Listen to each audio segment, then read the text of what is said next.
Alright, hello everybody, welcome to another This Week at Bungie. Oh, keep forgetting to mute actually Twitch. That's fun. Professional screamer. Anyway, um, for This Week at Bungie, as you all know, I don't usually do these every single week, but with Beyond Light coming out, they're releasing more interesting things to talk about. So that's what's going to be happening. As you see, I have a few tabs open because we're going to be talking about other things with a few of my friends. But for now, we're going to go over the TWAB. Here we go. This week at Bungie, it's time to go get your titles. We are well into the final week of Solstice of Heroes. Finish upgrading your armor before the event ends with the weekly reset on September 8th. You still need time to finish any of the objectives required to unlock the white glows.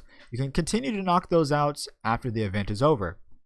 So yeah, for those that are still working on their Solstice of Heroes stuff, I gotta wrap it up soon because once it hits 10 a.m. September 8th, the event is over. But if you're still working on the white glows for the, for the Master Nightfall or, the 7 Trials wins or doing Pit of Heresy and all that, you can do it well after the event is over and all that, which is cool. Last week we began to serve up new information on stasis, starting with a new trailer. This week we dug deeper into the Warlock Shadebinder and Titan Behemoth subclasses. There's lots of good info in there about how stasis is going to shake up combat in Destiny this fall. You may be wondering, what about hunters? Don't worry. We are saving the best for last, and you can read more about the Hunter Revenant subclass on September 8th. Editor's note, hey Guardians, Deej here. Hunters may be last, but they are not the best. We all know that all Guardians are created equal, assuming they are Warlocks. Gotta love Deej, fellow Warlock main. Anyway, the main crux of what this TWAB is about. Triumphs Evolved. A few weeks ago, we shared more details about the Destiny Content Vault. We mentioned that you should start finishing off any triumphs associated with content that is going into the vaults, but we didn't go into details on how seals and titles would be affected. Separate from the DCV, we have plans to rework triumphs all up, and the Destiny dev team is here to share what they have planned. Destiny dev team, hello Destiny community. We're sure you've a ton of questions about triumphs, particularly what happens to triumphs once the content associated with them goes into the Destiny content vault. Hey, welcome. We're updating how triumphs will work forward. We're updating how triumphs will work going forward and want to walk you through how everything will look starting on November 10th. First, the goals. Provide pursuits for all players. Provide seasonal pursuits that match each season of Destiny. Provide destination pursuits for each new destination in Destiny. Ensure everyone can show off their accomplishments. And make all triumphs have a score. And of course, make sure it's clear what happens when content goes into the DCV. Hopefully, this write-up will answer your questions and lead to more discussions going forward. An evolving world. We touched on this subject the last time we talked to you about triumphs.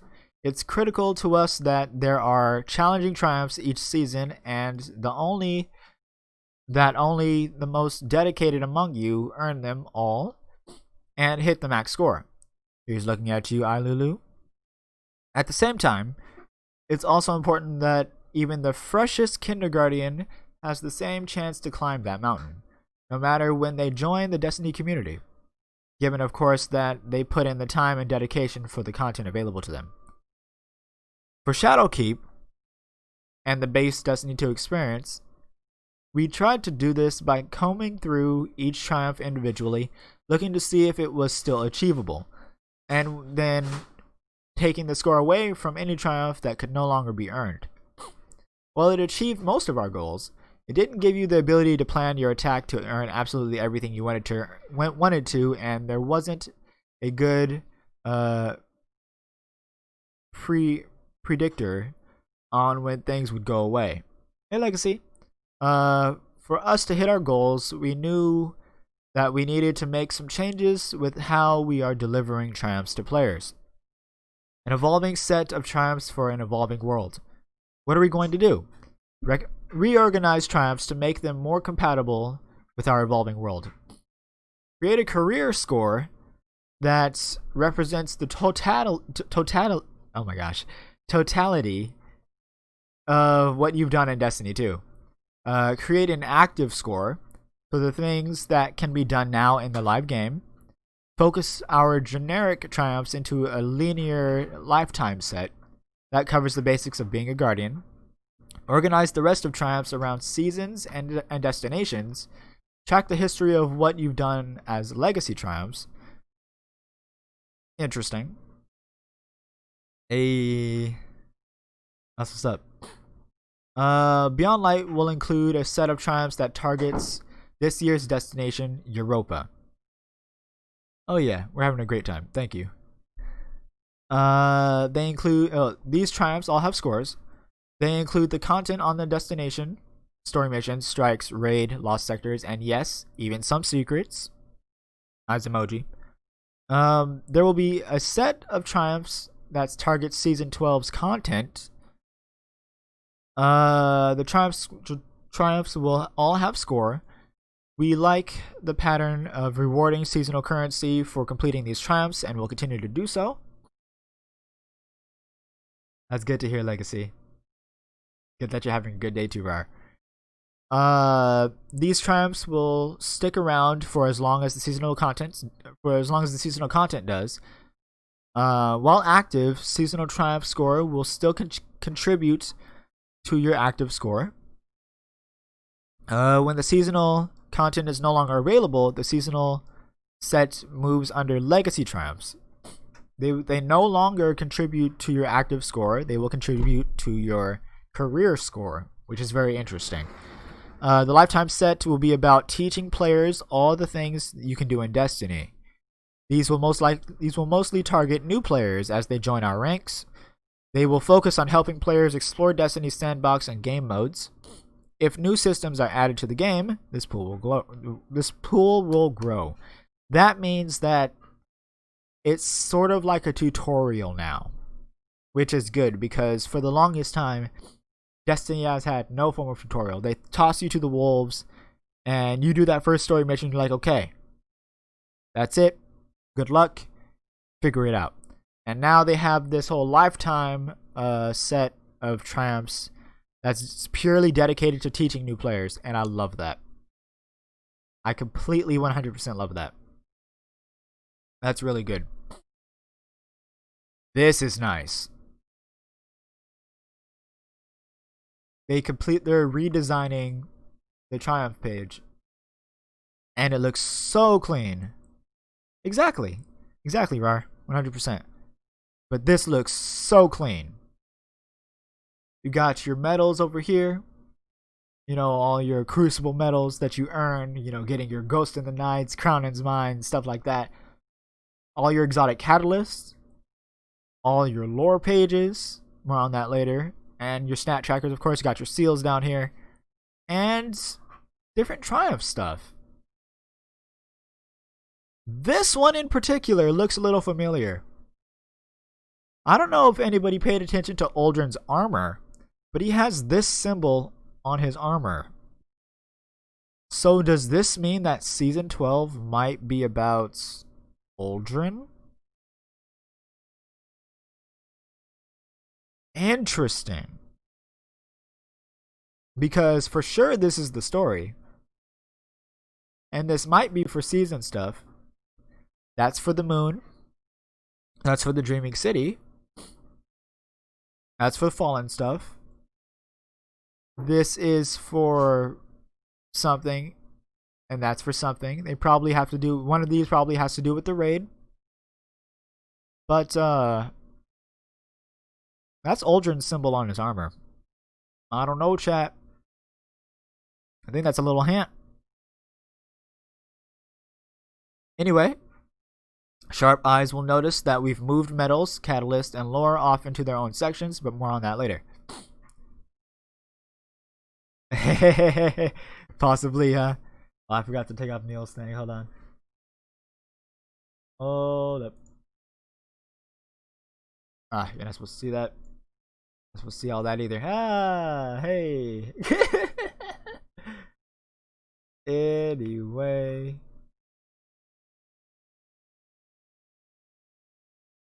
Okay. Cool. Oops. Anyway. Okay. You keep saying Legacy Triumph. What is that? For this year, in game, we'll remember your total Triumph score and display it on the updated Triumph screen. In game, we'll remember every Triumph that you contributed to a seal and display them under Legacy Triumphs. In game, we'll let you browse through the seal under Legacy Triumph. You'll be able to equip the titles you've earned going forward. We'll have a demonstration set targeting the Leviathan that shows how this works. We've stored the completion state of every Triumph you finished or not, even for Triumphs no longer displayed in game. Work is ongoing to flesh out the categories these Triumphs live in. Going forward, when the content moves to the Destiny Content Vault, Triumph sets that are no longer earnable will become Legacy Triumphs. Legacy Triumphs will contribute to your career score, but not your active score. Okay. So it's more like you do all these things, for example, in this season, but obviously you won't be able to complete a lot of them next season because a lot of them have to do with the planets that are going away, and you won't be able to make progress on them anymore, but like the things you did will be added to your career score, which is cool. What about the things that can still be earned after November 10th? We'll break out the Luna, which is the moon, for those that don't know, Dreaming City, Tangled Shore, EDZ, and Nessus Triumphs into their own destination sets and keep them available and contributing to your active Triumph score. Okay, so that means Moon, Dreaming City, Tangled Shore, probably Earth, maybe Cosmodrome,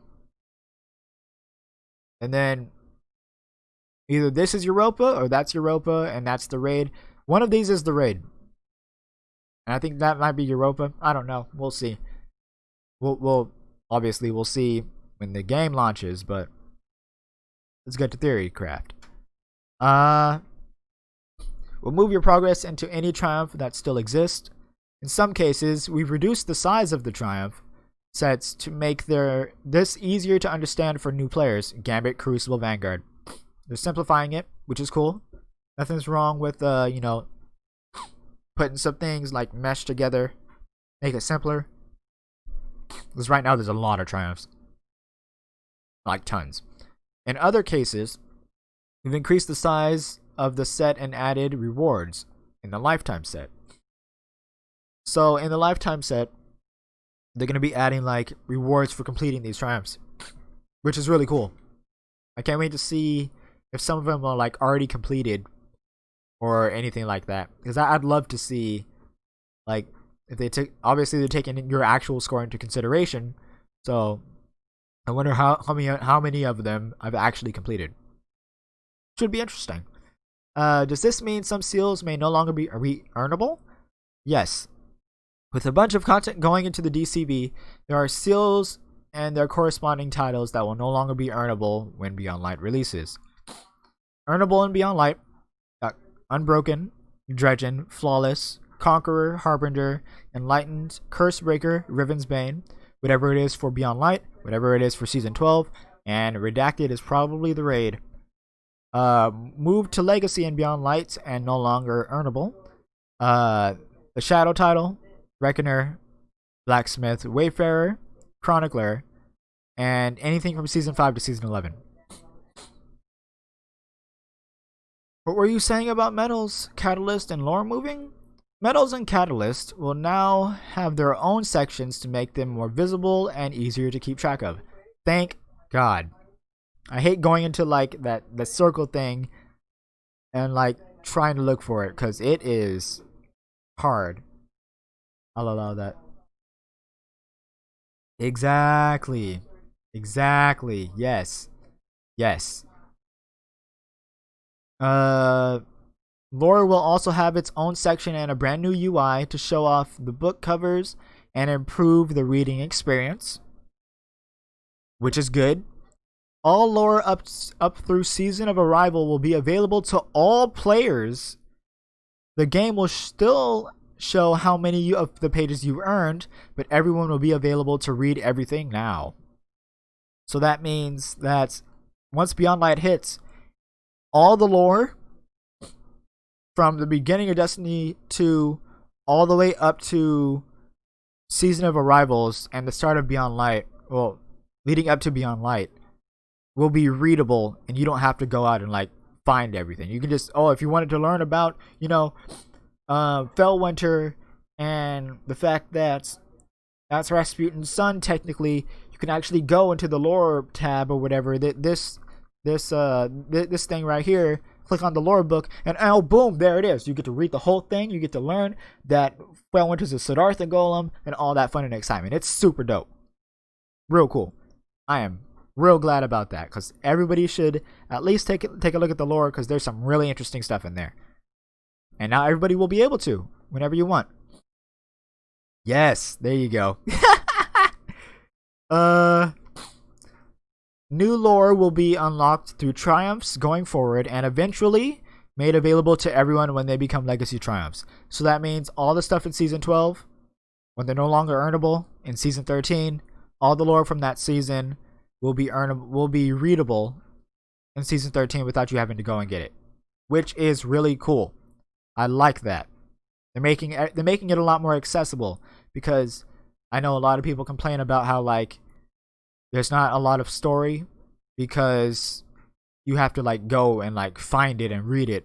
But like there's a lore tab now and you'll be able to see all the lore and read all the lore that you missed.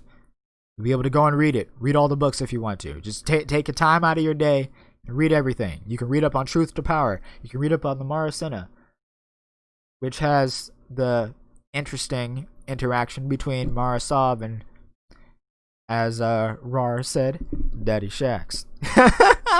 Anyway. Well, there you go.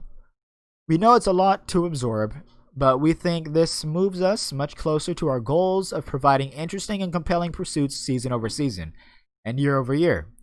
While letting everyone participate, please share any questions or feedback you have on the new Triumph plan in all the usual places, like Twitter, Instagram, Reddit, all that. So my thoughts, very exciting. I'll bring in some of my guests that are already ready after I'm done reading the TWAB, and we'll actually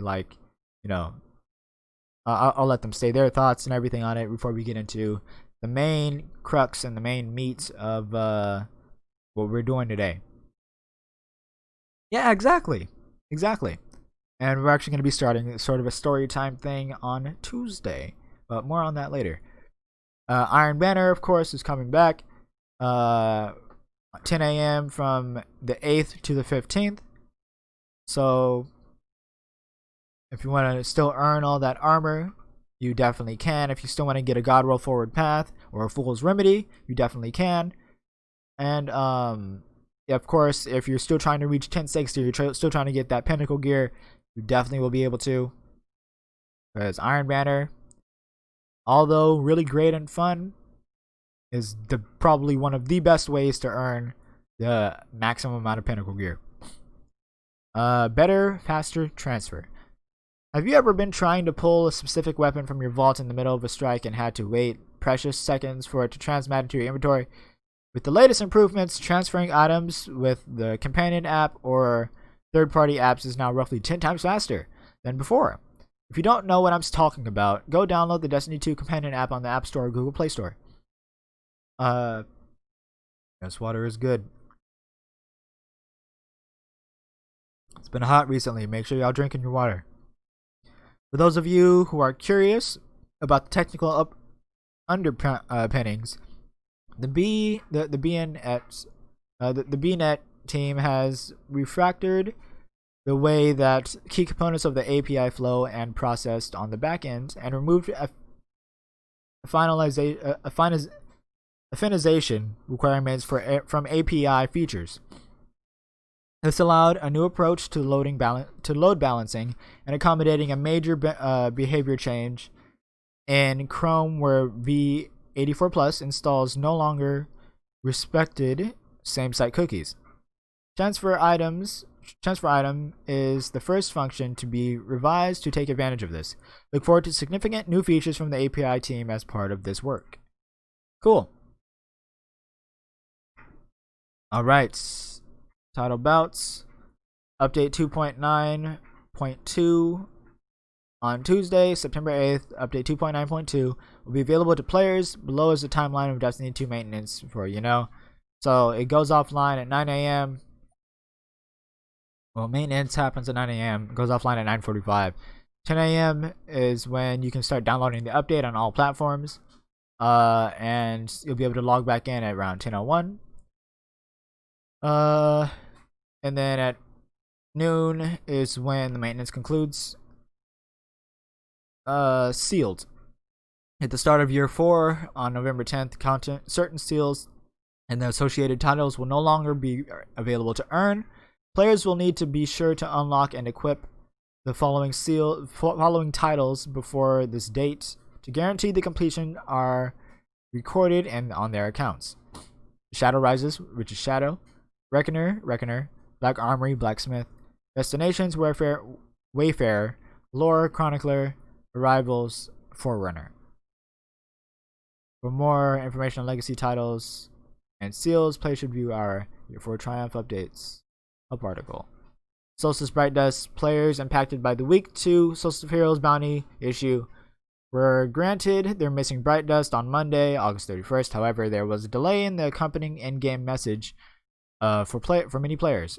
Players who see this message will have already had their missing Bright Dust added to their accounts. Known issues: players can't type Korean Hangul characters into the game chat. The Light and Dark Solstice weekly bounty says it requires elemental final blows in Gambit when it actually requires elemental final blows against opposing guardians in Gambit. The Omega Mechanos Hunter Mask is missing its gold accents. For full list, blah blah blah, y'all already know. Here is the the movie, the week. If you want to check those out, you guys definitely can. Have you finished your Majestic sets and Magnificent sets yet? You still have a few days to wrap up and Solstice of Heroes related tasks before the summer event comes to a close. I got my purple glows on because I'm almost always rocking Night Stalker. That may change soon because the Revenant subclass is looking hot or cold. Alright, Cosmo. Okay. That is great. I'm really excited for the Triumph stuff. But let's see what my guests have to say about it. Today, I am bringing in a few of my clanmates to talk about how things are going to go.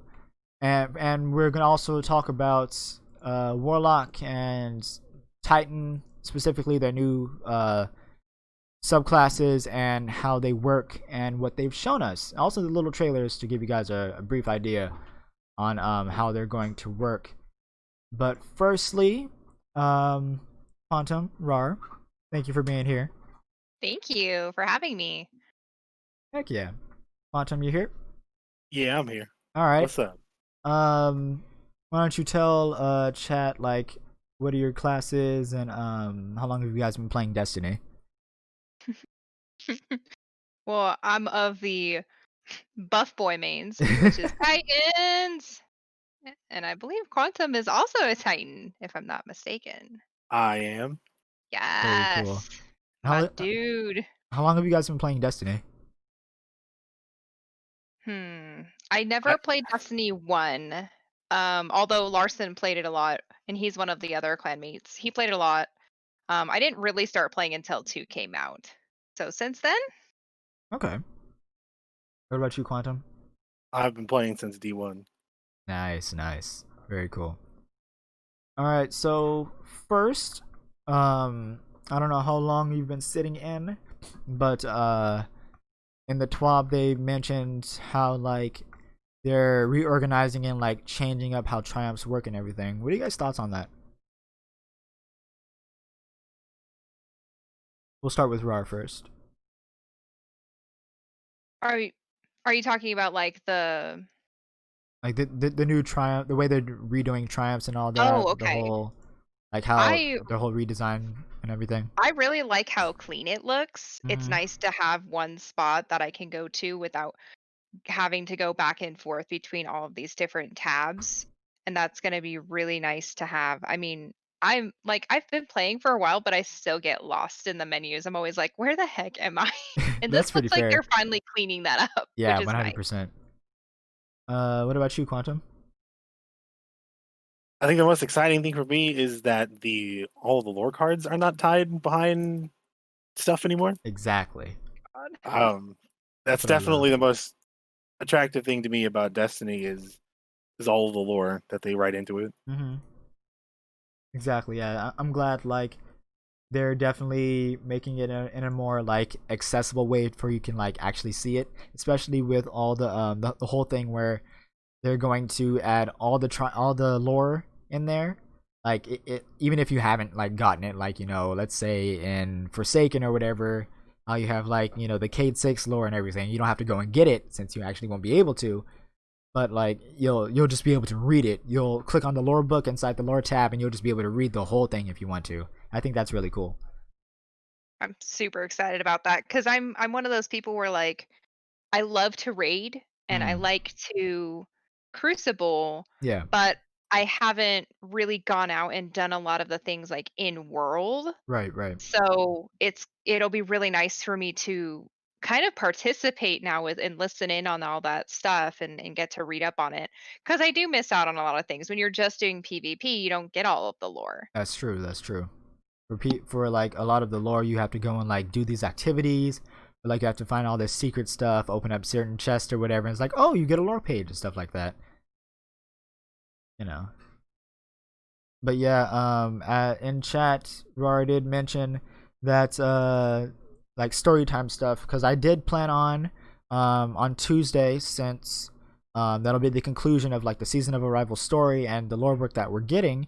After whatever craziness happens in that last story mission, I will be reading through all the lore for the darkness lore. It should be really interesting. And that'll be the start of like our first like lore reading day. And since like a lot of them are going to be available during Beyond Light, and I'm like going through like specific things, like we can dedicate certain days to just reading lore, and I'll put up like a poll on Twitter or something, and like, okay, what lore do you guys want me to read out this week, or if you want a guest of mine like read some lore with me and stuff like that. We'll talk and everything, like it'll be something really cool and really interesting. So yeah, Quantum, what do you think of the fact that they are adding like a lifetime thing where like it's mainly geared towards like the newer players or like the beginner players?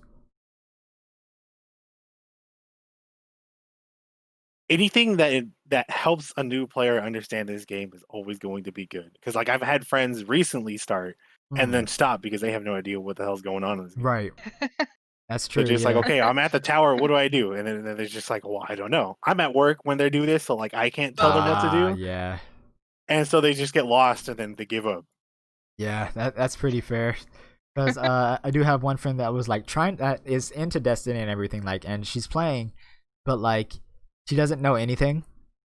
She beat the Shadowkeep story. I think she's done the Forsaken story, but she doesn't know anything about the lore. She doesn't know what she's supposed to be doing. She doesn't know what's going on. I mean, like, sure, we've gotten her through some stuff, but like, if it wasn't for additional help, like, she wouldn't know what to do. Because like Destiny doesn't really have a tutorial. They have like introduction segments or whatever, but like that's really it. The Cosmodrome. Yeah, right. That's exactly. your intro. That's the intro. Good luck.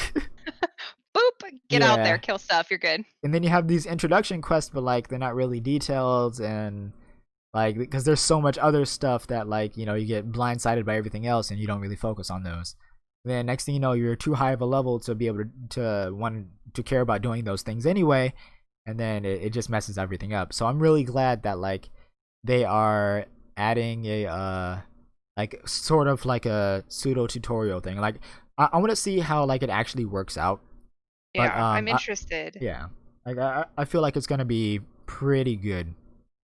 So here's what I'm hoping that they do. Like, Mm, I've played a lot of Assassin's Creed games, right, and they base all of the different areas off of things that you can complete, and then you can kind of like mark them off your list. right, And if they could set it up like that with incentives or other ways to kind of hold your hand through those, I think that could be really beneficial to new players and existing players. Like I'm a completionist, but I can't be a completionist in Destiny because I don't know where the hell all this stuff is. Like, you right. have to do actual research to find out where things are sometimes, Yeah, and they don't tell you. This is information that other people have stumbled upon and decided to tell us. that's true. Yeah. So I think like everyone would be able to like participate in these lifetime quests, even though they're gonna be like targeted towards the newer players. I'm pretty sure everybody can do them because like there's the completionist and like there's probably gonna be rewards within those lifetime quests, and I think it's just gonna be really good to like get a refresher on stuff. Get a like a tutorial sort of deal on like the new systems that are added to the game, and like I think it's just gonna be really good overall. So yeah. All right. Now we move on to the main portion of today. So since the person that I was bringing on for Warlock specifically is not here yet, we will be talking about the Titan Behemoth first. So for those that don't know, Bungie is doing like a stasis spotlight for the 3 new classes. The first on the first was Stasis Warlock, and today was Behemoth, I believe. Yeah, today was Behemoth. So if you guys could pull up the Behemoth page on your end. I'm way ahead of you. I have everything pulled up. Awesome. What But I about you, watched Quantum? I watched the trailer again, and it makes me so hype every single time I watch it. That's what's up. What about you, Quantum? You have it up? I haven't watched the video yet because I like just got home from work. Okay, that's fair. But like, do you have the page up so you can like follow along if you want to? Yeah. Okay, yeah, I cool. do. Okay, so we're gonna be looking at the picture first. Titan Behemoth, crashed like an avalanche. That kind of makes me actually really hype. Behemoths are high offense and high defense, creating solid stasis crystals to provide cover or platforms which to leap. During their super, behemoths can jump higher, faster, and farther, with unlimited melee energy and high damage mitigation. Glacial Quake is the name of the super. Behemoths compel stasis energy to attach to their body, covering themselves in the frozen darkness, forming a stasis gauntlet on one hand, increasing their damage and resistance in the process. Shiver Strike is the melee.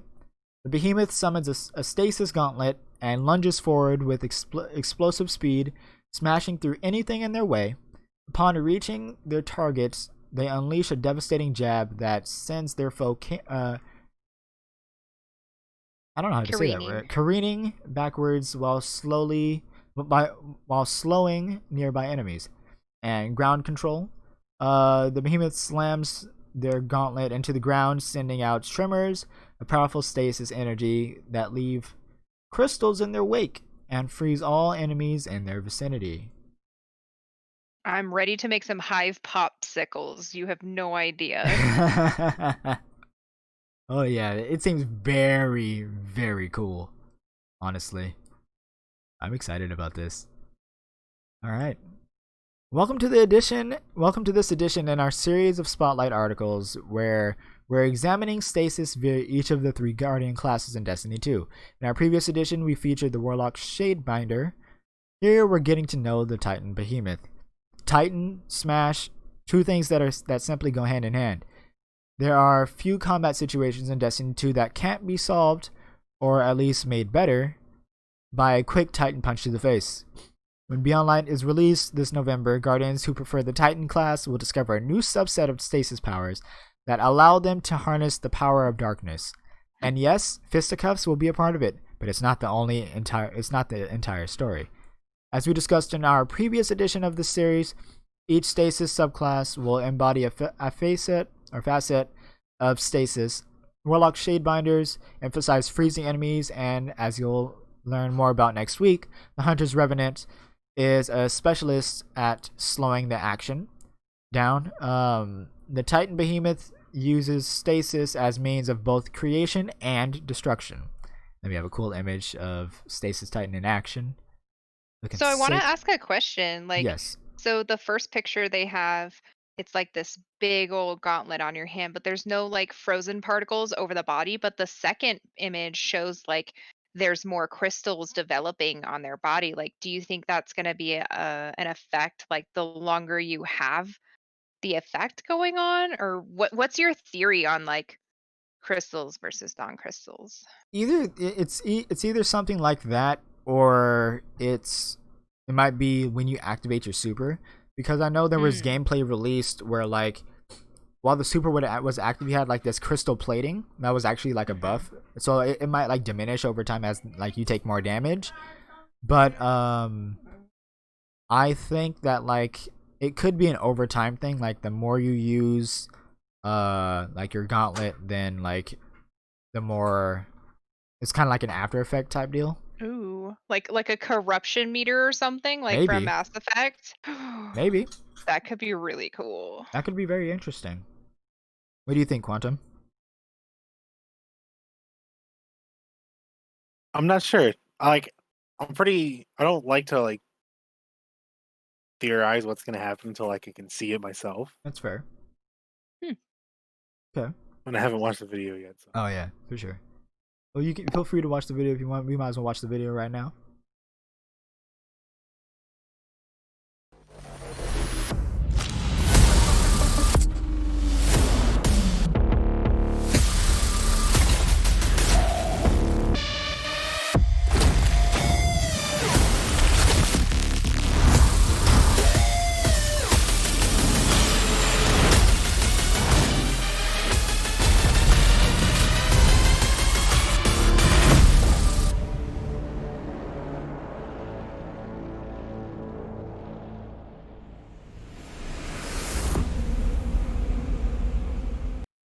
And that's the video.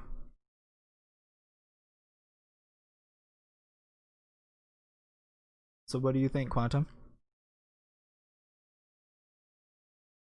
It looks like it happens just when you activate your super as an aesthetic, kind of how like when you have fire all over your body when you're using Striker, not Sunbreaker. Yeah.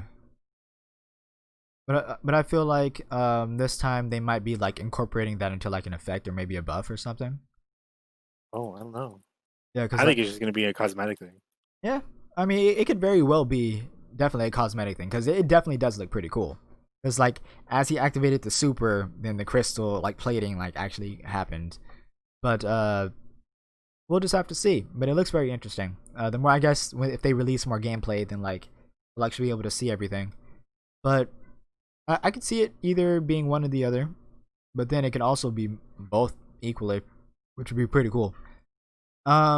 With the Behemoth, we wanted to put an emphasis on the ability to use stasis to create crystals that can alter the battlefield by changing the very ground beneath your feet. Control the ground, control the flights. Control the ground, control the fight. As a result, the Behemoth can use their stasis abilities defensively, such as creating crystalline walls to block enemies and gunfire, or offensively, by using crystals to freeze enemies. The Titan Behemoth can unleash a powerful melee attack known as the Shiver Strike. Here, the Titan lunges forward, launched by a stasis explosion at their feet to propel them forward towards an enemy. While in midair, they summon a stasis gauntlet that covers their fist and then slam into their foe, sending them, what was that word again? Careening backwards and slowing nearby enemies. Very cool. I really like that because like it's not just like, you know, a shoulder charge or something like that. You're using the stasis to like propel you forward or like make you jump higher, which is really sick. So like one of the first trailers they released was like them showing like walls of ice. Mm-hmm. And I told everybody in the clan that was in the room at the time, I was like, okay, I love Titans a lot, but if there's another class that makes walls of ice, I'm switching sides. Yep. I'm so excited That's about fair. that. Yeah, so it definitely seems like the Titan will be able to do that sort of thing, where there's to like block or like just jump off of, which I think is sick. The Behemoth Super Glacial Quake begins with the Titan forming a mighty gauntlet on their fist. They can then slam the gauntlet into the ground, sending out shockwaves from that form stasis crystals, which freeze nearby enemies. Covered in a armor of stasis crystals, the Titan temporarily becomes an unstoppable wrecking machine, able to jump higher, faster, and farther, all while blasting enemies with great increased melee attacks. Okay, so the way they talk about it, it definitely seems like it's like purely for aesthetic, which is still really cool. Yeah. But that picture just looks amazing. Gosh, you just look like a juggernaut of pure ice energy, and you're just gonna mess someone up. Yes, it looks so good. Just imagine being like a fallen or like another guardian. And you see like this Titan just whoo, just jump in the air. You're just like, oh no. Just like it's Jack Frost, bitch. Right. If frozen enemies are the bowling pins, think of the Titan Behemoth during their Glacial Quake Super as the bowling ball, able to instantly shatter enemies as they sprint or slide through them. That's so cool. It's so good. I'm dying. It's I all love good. Running amok in a crowd of bad guys and shattering them like a perfect 10-pin strike is a fine strategy, but there's a degree of subtlety there too if you want. For example, you can cancel out a slide. Oh, this is actually really interesting. You can cancel out of a slide into a massive stasis-powered leap, only to cancel that just at the right moment and direct the behemoth downward into a devastating slam. So punch if you must, but know that stasis has plenty more to offer you, Titan. That is actually really cool. So wait, what does that mean? Like, so like if you cancel it right beforehand, like you don't freeze the ground, but you can like jump up and smash them anyway? Yeah, it seems more like, I don't know if you've played like Smash Bros, but like there's like a lot of tech involved, and where you can like L cancel as you hit the ground, or like you can wave dash or something like that specifically in Melee. And it seems like in this case, you're able to you start sliding whatever, because assuming there's like a sliding ability where you like break stuff, but you slide, but mid slide you cancel and you do your jump thing, so you end up jumping high. But as you're about to do whatever the jump thing is, you're able to just slam down. You're able to cancel that and do the whatever you have to do to slam down on the enemy, and I think that's super cool. That sounds a little tricky to do, so I'm excited to try that out a couple times. Yeah, it definitely seems like something that you end up learning, but then once you learn that, you're just able to you're able to probably juke out people that think you're gonna do one thing, then you cancel and do another, and I think that's so sick. Excellent. What do you think, Quantum? I think it's going to create a lot of salt in PvP. Oh, 100%. Stasis already is going to create a lot of salt. But yeah, I think it's going to be incredible. All right. So now we look at the real reason why I actually wanted you guys on here. For those that don't know, Bungie plans on trying to move towards like an action RPG and more on the RPG style of things. And with the way the new subclass screen looks, it definitely looks more RPG like. So right off the bat, before we talk about aspects and fragments, what are you guys' initial thoughts? Starting with Rar.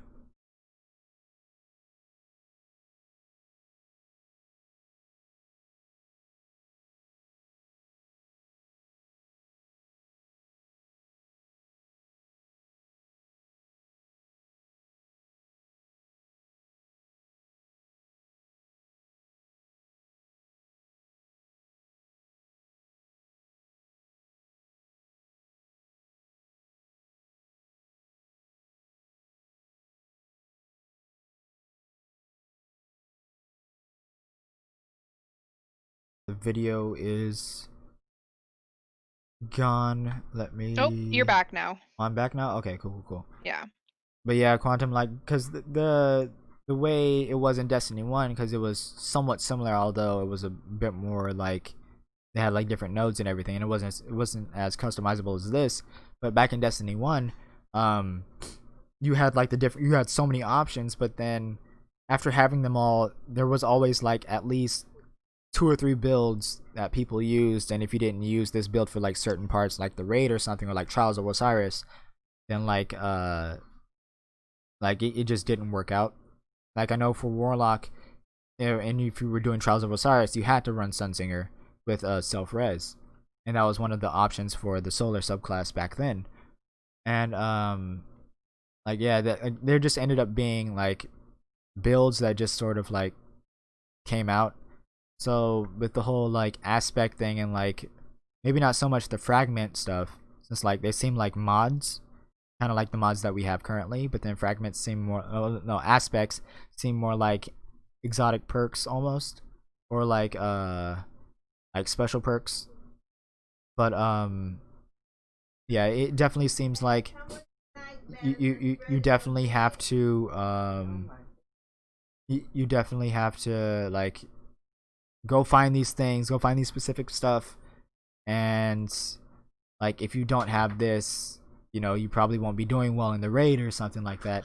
And that's what I'm a little worried about, because let's say for example, if people like take their time finding this stuff, or like they didn't have, obviously not everybody can play all day, and people have to go to work and everything, so you come home and you're able to do all this stuff, but you're probably going to be participating in the world's first race or something like that, possibly.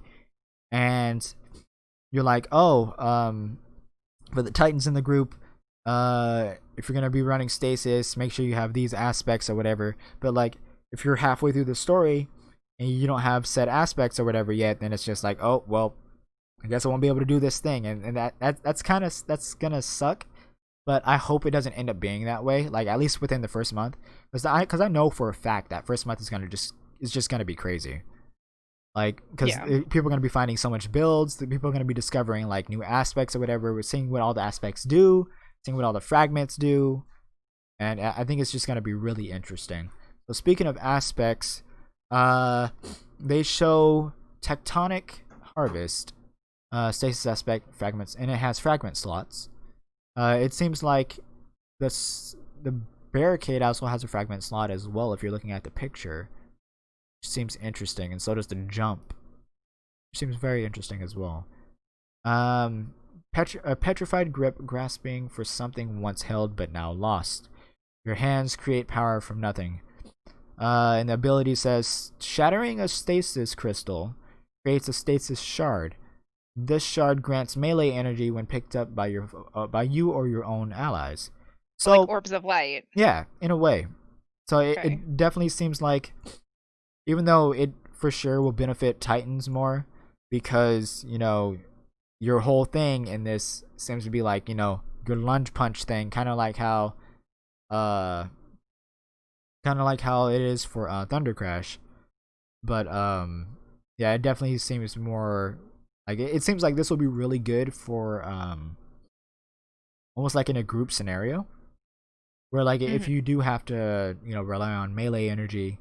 Like for example, I know the hunter is gonna be able to like throw those shuriken that bounce off the walls. Like I think it'll be really good. Like if you pick up like the stasis shard, then like everybody benefits from it, and I think that'll be really good still.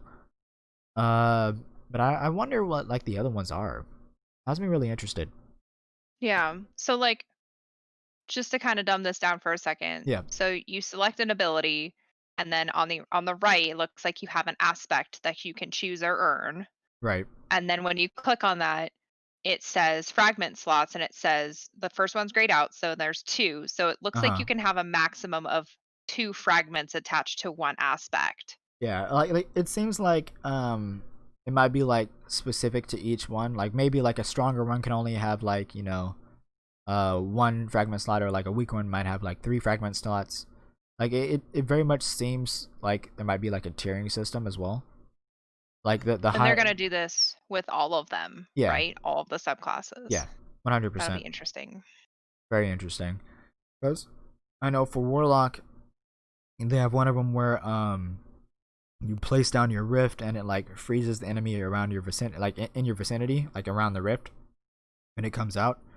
And one of the fragments for it, we'll touch on this like more later, but one of the fragments for it was defeating frozen targets will allow with weapons grants you super energy. So it seems like maybe not, like there probably won't be like specific fragments for specific like aspects, but you're able to mix and match and everything. But then it's up to you to find out like, okay, this works really well, but what if I try this? Will this work even better? Yeah. That type of thing. And speaking of It's fragments, definitely going to be. Sorry, it's definitely going to Good. be interesting because if you look at that one on the one that you have your mouse hovering over, to the left hand side, it says minus 10 intellect, minus 10 discipline, which sounds like a very expensive type of stasis fragment. Like that's not a small amount of points Right. to take away from anything. So it seems like we're going to get into like a bit of a point war again where we're trying to focus up and trying to get like a certain amount of points into each one of those categories to make it more favorable for us, like people in Crucible. Like we're always trying to get up like a higher defense so we're not like dying immediately, things like that. So Right. it'll be interesting to see like what kinds of builds, and like you mentioned earlier, like some certain builds might be more optimized for certain kinds of modes, but I'm hoping that it doesn't become a you better have this or you're not any good at it Yeah. sort of thing. See, like I feel like it won't get that bad like it was in Destiny 1, but then again, like it's already kind of that way where like we have to have at least one bubble and one well of radiance and all that. Mm-hmm. But like I feel like it'll be more like freeing, like because I know that we're gonna be participating in the world's first race, and for the fun of it, and I'm pretty sure we're gonna like try and be as well prepared as we can. But I think it'll be very interesting to see like what works and what doesn't. Because see, my theory for this whole thing is that like through the story you're gonna be getting some aspects, and then like the rest of the aspects you'll be able to earn like from doing like maybe strikes or something, or like going through Europa or whatever, and picking these up. But then with fragments, I feel like they're just random drops. Like for example, you're doing like Crucible or a strike or something, or even Gambit, and oh, you got a stasis fragment that probably caters more towards like something you would use for Crucible or something, you know, that kind of So thing. you think they're going to be like a random drop sort of thing, or do you think they're going to be rewards for doing particular parts in like story or events or things like that? See, like for the aspects, I think they're going to be rewards for like maybe completing the adventures or heroic adventures on Europa, or maybe even in the Cosmodrome, or like doing story missions on of course during the Beyond Light story. I see, like I definitely feel, other than like, you know, getting the new armor and the new weapons, you're going to be getting these aspects 100%, because like they're a new system and they're probably going to be involved in like the lifetime thing as well. So I honestly believe that like you'll be able to earn these, and I feel like there's a select amount of them where like either they'll all be earnable in the story, and then like maybe a few of them will be earnable like in like the post story, because like there's always like, you know, something to do after the story, just like with the Dreaming City. And I feel like you'll have stuff earnable through that, or whatever other secret thing that they have, and probably even if they add a dungeon, for all we know, you probably might have one earnable through that. But I definitely feel like the fragments are going to be random drops, because they just definitely seem like, you know, the mods that we have that we can get randomly, other than the ones that you can buy from Banshee. But like a lot of them, like the enhanced mods you can get from like Lord Saladin from turning in like Iron Banner tokens, and then you can get like more enhanced mods from like doing higher tier nightfalls and stuff like that. So yeah, like I think if we should definitely treat fragments like mods currently, until like, you know, until we obviously see it. But that's how I'm thinking of it as. Yeah, I think that's a good way to look at it for now. I mean, we have limited information Of right now, course, but I feel like we know enough about Destiny and how they move around and how they do things, and I think that's a pretty good assumption. I definitely agree. What do you think, Quantum? I know we didn't like get to you. Kind of just Sorry, went. I talk a lot. Sorry, guys. Yeah, it's all good. What am I thinking about? The like, how do you think like we're gonna be earning like these aspects or whatever? Like, what are your thoughts on these aspects, on the fragments? How do you think we're gonna Oh, get fragments? it depends on how many they give us. Yeah, I agree. Like right now, I see 1, 2, 4 slots, Yeah. depending on what you have. Some could be earned through the Nightfall, through the raid, but there's probably gonna be some through the Nightfall and the raid. Let's be Oh, honest. guaranteed. Some give you through the through Banshee, or maybe a new vendor on Europa. Yeah, maybe. Ooh. Um, Hey, maybe maybe the that's what that new girl is. Oh yeah, the maybe Exo Stranger, maybe. Exo Stranger. Sure. Yeah. And then it could also be how we got our original subclasses, how we had to like go to the shard Oh yeah, of the huh. Traveler every single time. That's probably how Maybe we we get our have to go to first. the Pyramid every single time Maybe, yeah. for some of them, not all of them, but some of Yeah. them, like the major ones. Like I can definitely see it as like how you know we had to get this like this light thing or whatever in the Dreaming City to be able to like level up our or to be able to unlock our third subclasses for the for our original subclasses, at least for Forsaken.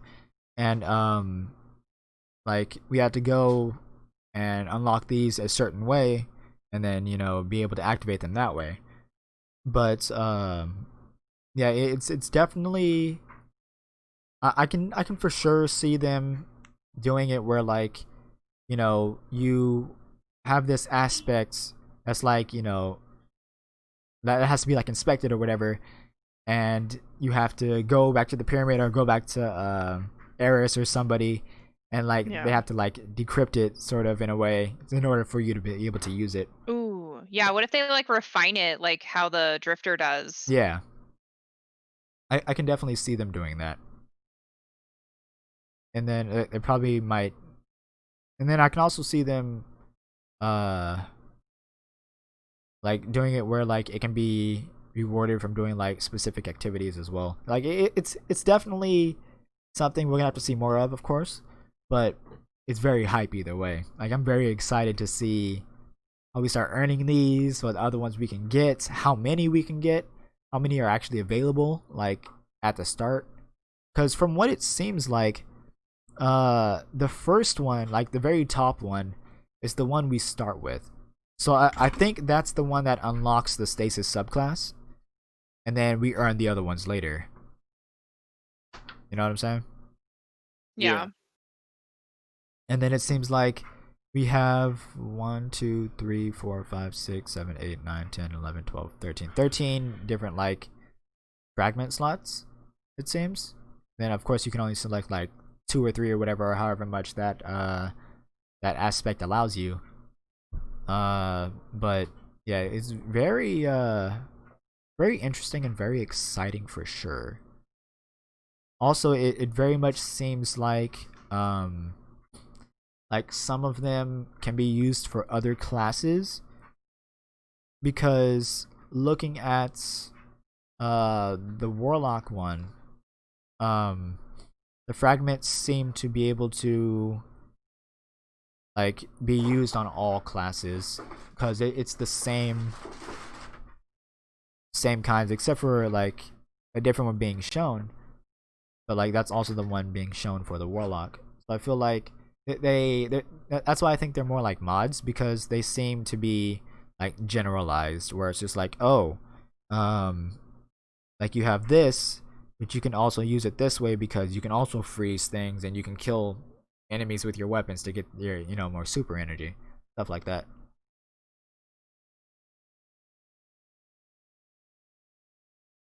So yeah, where they close it off with next week, we'll be going deeper into stasis with our look at the third and final subclass, the Hunter Revenant. How do you make the quickest class even more deadly? By slowing down everything around them, that's how. Come back on September 8th and learn more about the Stasis Hub page. Learn more and check out the Stasis Hub page in the meantime. Okay. Even though I planned on waiting for our other clanmate to show up, I can still start on the Warlock because there are some interesting, and they go into more detail on like how the fragments and aspects work. So we'll go over that right now. Why not? And then when Larson gets in here, I'll go over everything again, and we'll have him talk about his thoughts. Is Larson almost home? He just got off work a little bit ago. Okay. So he should be home shortly. He's only like 7 minutes away from work. Oh, cool. He's super close by. Awesome. Even better. All right. So this is the first one that they released on September 1st. September 1st. Stasis Spotlight Warlock Shade Binder. Let's go over the Shade Binder thing. Warlock Shade Binder. Fracture with Frost. Keen Masters of Destruction, launching projectiles, freezing as many enemies as possible, and shattering them all in one fell swoop. The Shade Binder ensures no foe is left standing. Winter's Wrath. Shade Binders harness the power of darkness to summon a stasis staff. The super is called Shatter Shockwave. The Shade Binder detonates the crystal on their staff, creating a devastating shockwave that shatters all nearby frozen enemies. The melee is called Penumbral Blast. Fires stasis projectiles from their staff that explodes on impact. Enemies hit by the crystalline shrapnel are immediately frozen solid. Oh my gosh, yes. We basically get to become ice wizards, and that's so cool. That's so cool. This is all so sick. I can't wait for the hunter. I'm definitely going to start a warlock this time around. It's for sure. I'm very excited. Yeah, this is definitely the time to like have all three classes at least to like test stuff out, because like later on when we start doing like when I want your thoughts for like the new classes as we get more information and actually like time with them as in playing them. If you're starting like a warlock or a hunter or whatever, since you're a titan, like it'll be good to like have your first impressions as well, like starting like on the class for the first time. Mm-hmm. I think that'll be really good. Okay, drink some water real quick. Water. All right. Welcome to the first in a series of Stasis Spotlight articles, where we'll be taking a look at Stasis via each of the 3 Guardian classes in Destiny 2. Stasis is the first new elemental power to Destiny since the original trio of Arc, Solar, and Void. Its introduction to and Beyond Light will have ramifications for players across all aspects of the game, from narrative to combat, to the way in which players will customize their Guardians. Each Guardian class will feature a new Stasis subclass with Beyond Light, and, as you might expect, each class will use Stasis in a unique way. Stasis is the domain of control and elemental power that is less about outright aggression and more about careful control of enemy combatants in space, sometimes even using the powers of Stasis in a defensive way. Hunters zipping by in the blink of an eye while slowing down opponents in Stasis fields. Titans smashing their fists to the ground, launching jagged eruptions of Stasis crystals from the earth. No matter which class you prefer, Stasis will change the way you play Destiny 2. By combining Stasis and Beyond Light, players will have access to new powers that change their approach to a fight. In combat, Stasis can manifest in multiple ways, including freezing or slowing opponents, creating crystalline stasis structures, and even shattering frozen combatants. This range of options give players more ability to control large-scale fights than ever before. Nice look at the Stasis Warlock there. I'm in love with the like crystalline. I can't stop thinking about it. Same. It's such a cool like cosmetic thing. That's so cool. I love that. So any thoughts on what they've said so far? No, I do like how they're opening it up and they're talking about like that, what stasis is. It's not necessary. I like how they include, oh yeah, hey, by the way, this is super new. By the way, that's also really weird. Like we haven't had a new subclass. That's true. In a really long time. So it's a very interesting choice that they've decided to do this, but I'm sure it's tied to all the Black Pyramids and everything coming down. And so everybody gets a chance to kind of like see the ramifications Yeah. of all these things happening. And I love how Destiny 2 is evolving with all of these decisions that collectively the Guardians are making, which is really cool. Yeah, it's actually really dope how they're doing that. I love how they're like weaving it in with a narrative rather than just like, hey, you're on Europa, you pick up an ice shard. Oh, you got stasis now. Congratulations, go use it. I love how they're oh like, no, you picked up glitter. right. For Pizza of the Craft World. Congratulations. Yeah. You're extra shiny. Exactly. But instead Sorry. they're like, you're on Europa and the Exo Stranger is like, oh, I want you to see something, and you go to the pyramid, whatever, you enter, and they're just like, yeah, we have this thing. And Eris is just like, yeah, so I discovered this as well, and you can like use this as well. Don't be afraid. I've tested it. It's fine. It's like a Feel really free. bad drug deal. Right, exactly. Come Like, here, I got some shit in this like, cave. You should take actually, a look. though, Use it too.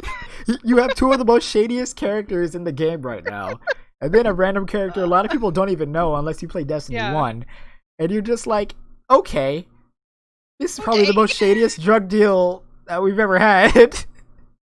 Hey, do you think they're a fire team? They seem pretty buddy. It definitely might seems be. that I way. see them. I see the three as the Vanguard Junior. Mm-hmm. Yeah, like it's almost like the Darkness Vanguard in a way. Vanguard Junior. Vanguard Junior, though. No Titans, but they're Vanguard Junior. Well, I feel like the Titan would be the Drifter, because like the Drifter's a hunter. Oh yeah, No, I think he's a warlock. Yeah, it definitely. I wonder if Shax seems used that to be way. part of their team and then maybe he dropped out. Probably. I can definitely see that. Cause Listen, I love Shax. I will Yes. talk about him all the time, so I'm just gonna shut up right now. it's all good. Like this is the Vanguard in that one. God, what was that one DC show where Robin said like "fuck Batman"? Oh yeah. That's them. basically. The anti-Vanguard. Yes, I can definitely see that. But yeah, it's. I'm glad they're finding a way to weave it into the story. I hope it's like a really cool way of doing it, because I know getting back in Destiny 1, getting our like our new subclasses, specifically Arc for Warlock, Void for Hunter, and then Solar for Titan. It was woven in how like, oh, you have to go to this planet because there was like this faction of warlocks that was able to harness the power of thunder, and it's time for you to do it or whatever. I forgot how like they implemented it, but like Titans had to go to Mercury, and I think Hunters had to go to Venus or something, and like Warlocks had to go to it was somewhere, but like they had to interact with like said element, and I thought it was really interesting. So I wonder how they're gonna do it this time. So like each subclass or each class would go through and they'd have like their own pilgrimage It seems of that like way. learning how to use that particular element, which is super cool. I love it. Yeah, and hopefully, like in that they was like, I see with my theory. I think that's why I think like they're gonna give us our first aspect, like in getting the subclass, because I think it'll be a great way to like, like you get to see how your subclass works and everything, and like how cool it is and all that. But then you also get your first aspect and see how that weaves in with like how the subclass works. I think it'll be a great introduction to it. I'm so excited, like So am I. just to know how they're gonna do it. Oh yeah, I'm super excited about all of this. Anyway, no class embodies the concept of freezing better than the Warlock Shadebinder. Imbued by stasis energy, the Shadebinder can summon a stasis staff that fires projectiles which can freeze opponents, immediately rendering them immobile. The Shadebinder's Penumbral Blast melee attack is a quick burst of stasis energy that erupts from the staff and instantly freezes anyone it hits. From there, the Warlock can either deal with the frozen foes or leave them be and move on to other more immediate threats. So that means it's more of like it's going to be like a control mage, where like you use your melee, you freeze these enemies, and you let your allies either kill them or you get back to them later as you like deal with whatever's trying to kill you at that current moment. You're just like, there's a lot of enemies, freeze this set, deal with them, and then break the others. Very much seems I like can that. see this also being really abused in like 3-man dungeons where they're just like, nah, just freeze them, let's go. Like, don't worry about them. Just 100%. like, we're gonna power through this. 100%, because I can see this happening in like Nightfalls as well, where it's just like, okay, we're gonna freeze this not maybe not necessarily the champions, although that could also be a possibility. For example, let's freeze this unstoppable champion so we can just move on and then like deal with the rest of the enemies around him first, and then be able to deal with the unstoppable champion later. I think that'll be really. I can definitely see that happening, which wouldn't necessarily be a bad thing. It's just I can definitely see it being abused in a lot of builds. Mm-hmm. So if you're looking to combine freezing with destruction, look no further than the Shadebinder's Super Winter's Wrath. Oh, okay. So the Super is called Winter's Wrath. I thought it was the Penumbra. Yeah, no, the Shatter Shockwave. I think that's like what happens during that. But okay.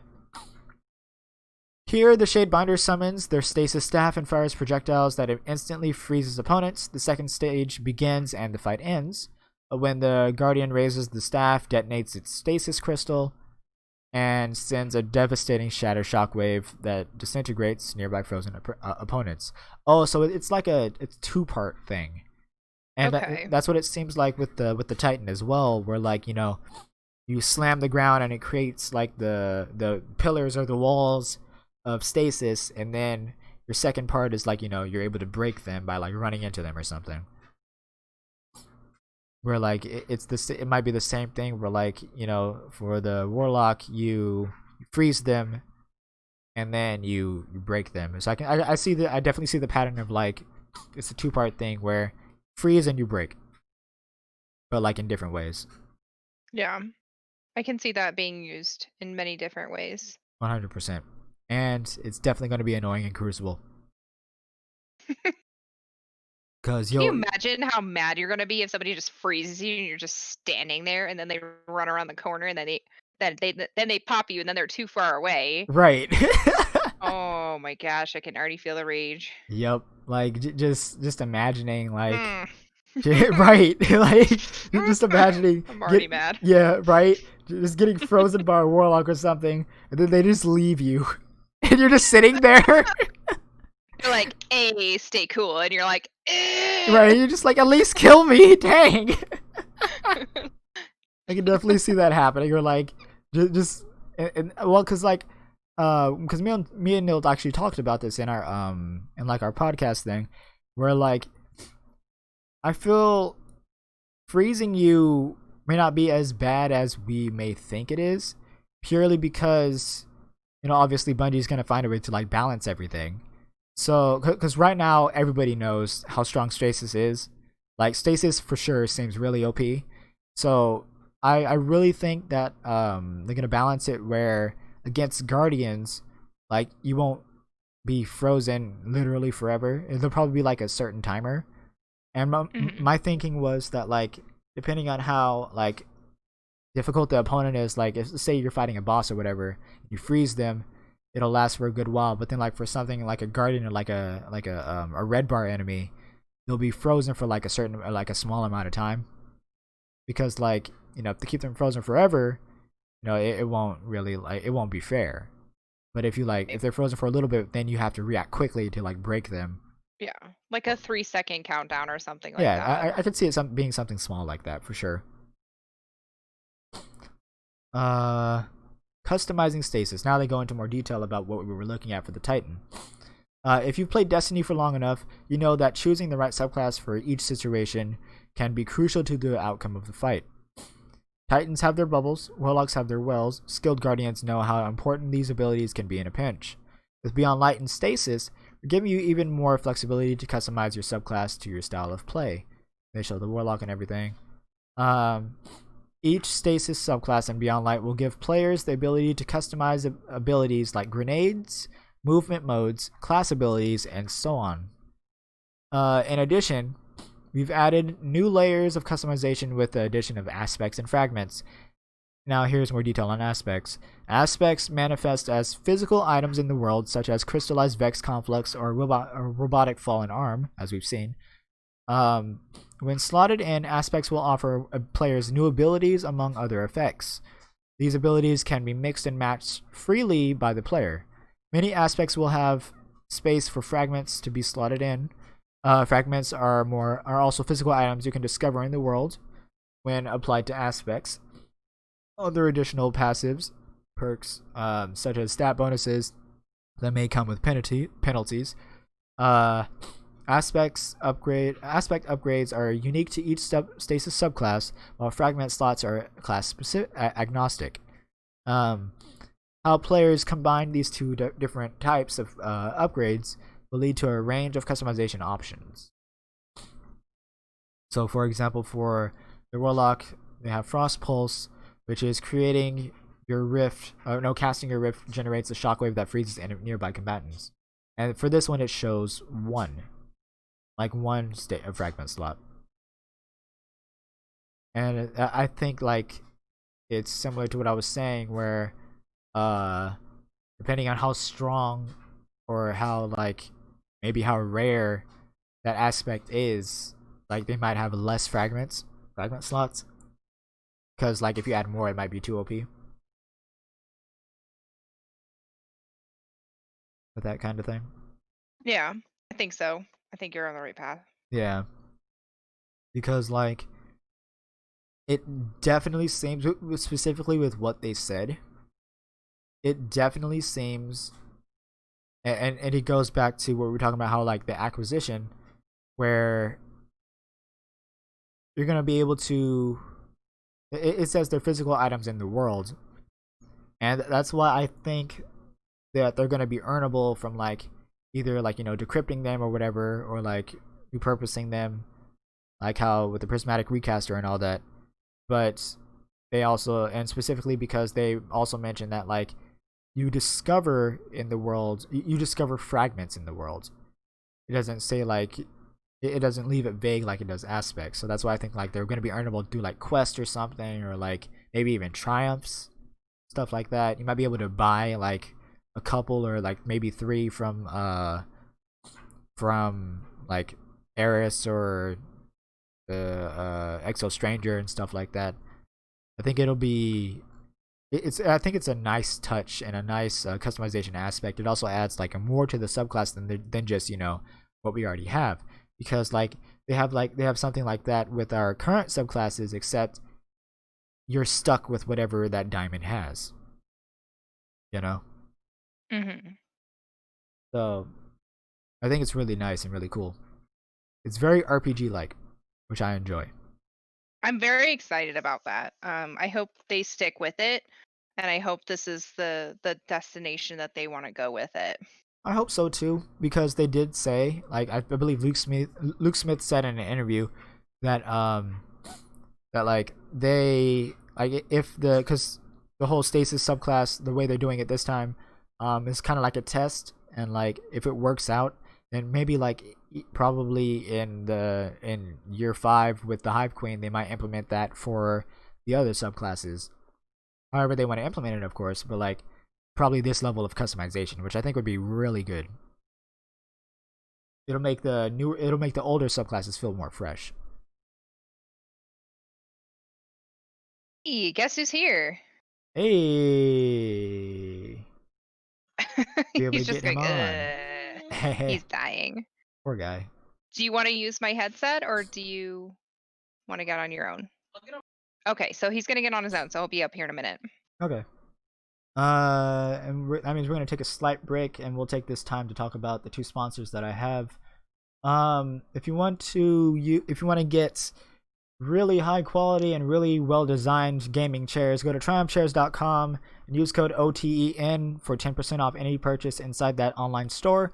And the same thing with AirOxaIndustries.com. If you want really nice and really well made computer mice, full on desk mouse pads, even some that light up, or really nice and well designed keyboards and headsets, go to AirOxaIndustries.com and use code OTEN.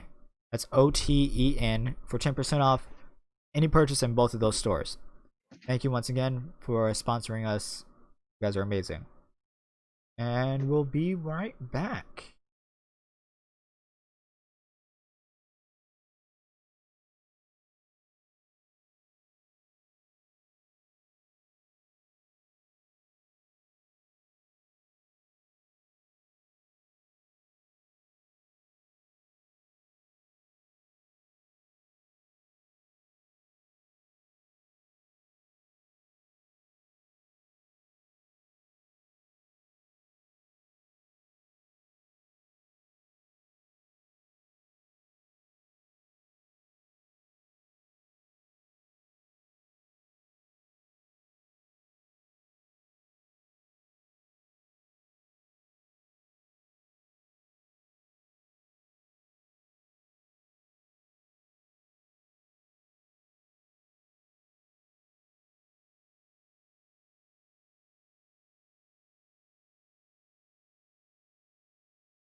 4, 3, 2.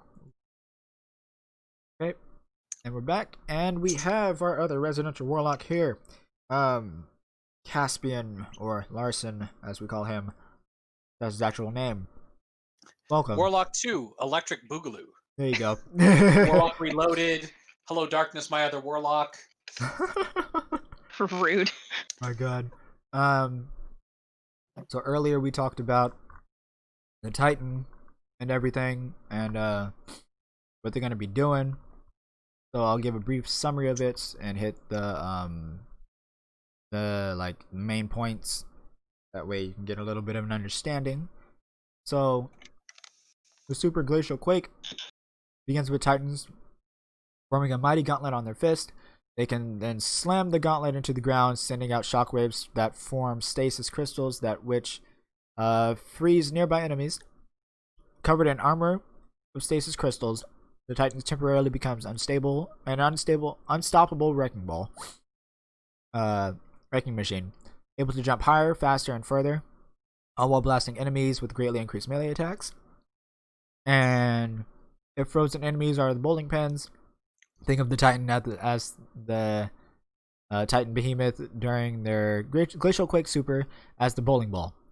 Able to instantly shatter enemies as they sprint or slide through them. Running amok in a crowd of bad guys and shattering them like a perfect 10-pin strike is a fine strategy, but there's a degree of subtlety there too if you want. For example, you can cancel out a slide into a massive stasis powered leap, only to cancel that just at the right moment and direct the behemoth downward into a devastating slam. So punch if you must, but know that stasis has plenty of more to offer you, Titan. What do you think about that, Larson? All I'm hearing in my head is there's going to be a lot of music videos of "Come on and slam if you want to jam," along with "It's clobbering time." Oh, for and sure. I would say like a wrecking ball, except that is reserved for the Thunderstrike Super. True. But yeah, no, it's definitely going to. Reading over the patch notes, because I didn't really get a chance to watch them as much as I'd like, because I work at a college and it has been crazy first 2 weeks of the semester. So everyone out there who's going to college, congrats, you're surviving. No, seriously. But I think what we're going to see, especially with the ability to cancel out of certain movements, maybe not out of the super itself, is we're going to see a lot more tactical use of this super outside of just your classic, here comes the boss. Exactly. We're going to see a lot more tactical, okay, we got a wave clear we need to do. Who's got their Titan super ready to clear this wave so we don't get overrun? Right. I think one of the things that all of the stuff I've seen for Stasis so far is really going to start playing up to is those RPG elements that Bungie talked about in their dev diaries. Gosh, it used to be before the game even came out in Destiny 1. They were talking about how they wanted it to be the first person MMO RPG. And I think that these stasis abilities are us dipping that toe in the water, finally getting those, okay, we're going to need someone on crowd control. Because once they give us these abilities, they sound bonkers and good. But what they can do, if they're smart about it, is they can start giving us these abilities, but then tailoring fights to, okay, now you have to do stuff. I see. Like, if they start tailoring it to more the RPG side, I know I made a comment in our raid chat a couple weeks ago, take that fallen hive or take that hive wizard helmet, purify it with some light, and blam, you got a sun singer again.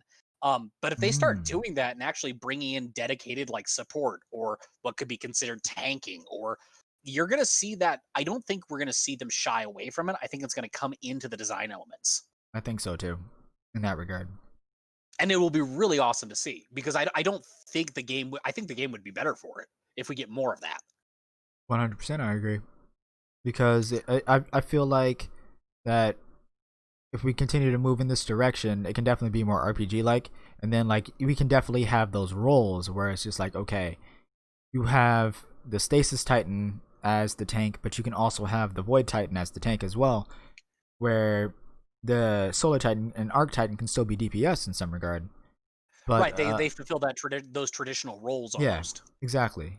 And then the Void Titan can also still be support with the bubble, and then the Arc Titan could be like defensive as well because they're running in and like smacking everything. They can still be the tank. Well, yeah, and the other beauty is if this stasis goes off well, which based on everything I'm reading, I'm assuming it's going to go off like an amazing thing. 100%. But it allows them to rework the classes entirely without being beholden to the old choose your tree system. Yeah. And I think it's going to be amazing. The slotting thing they have going is brilliant. Oh yeah, I agree 100%.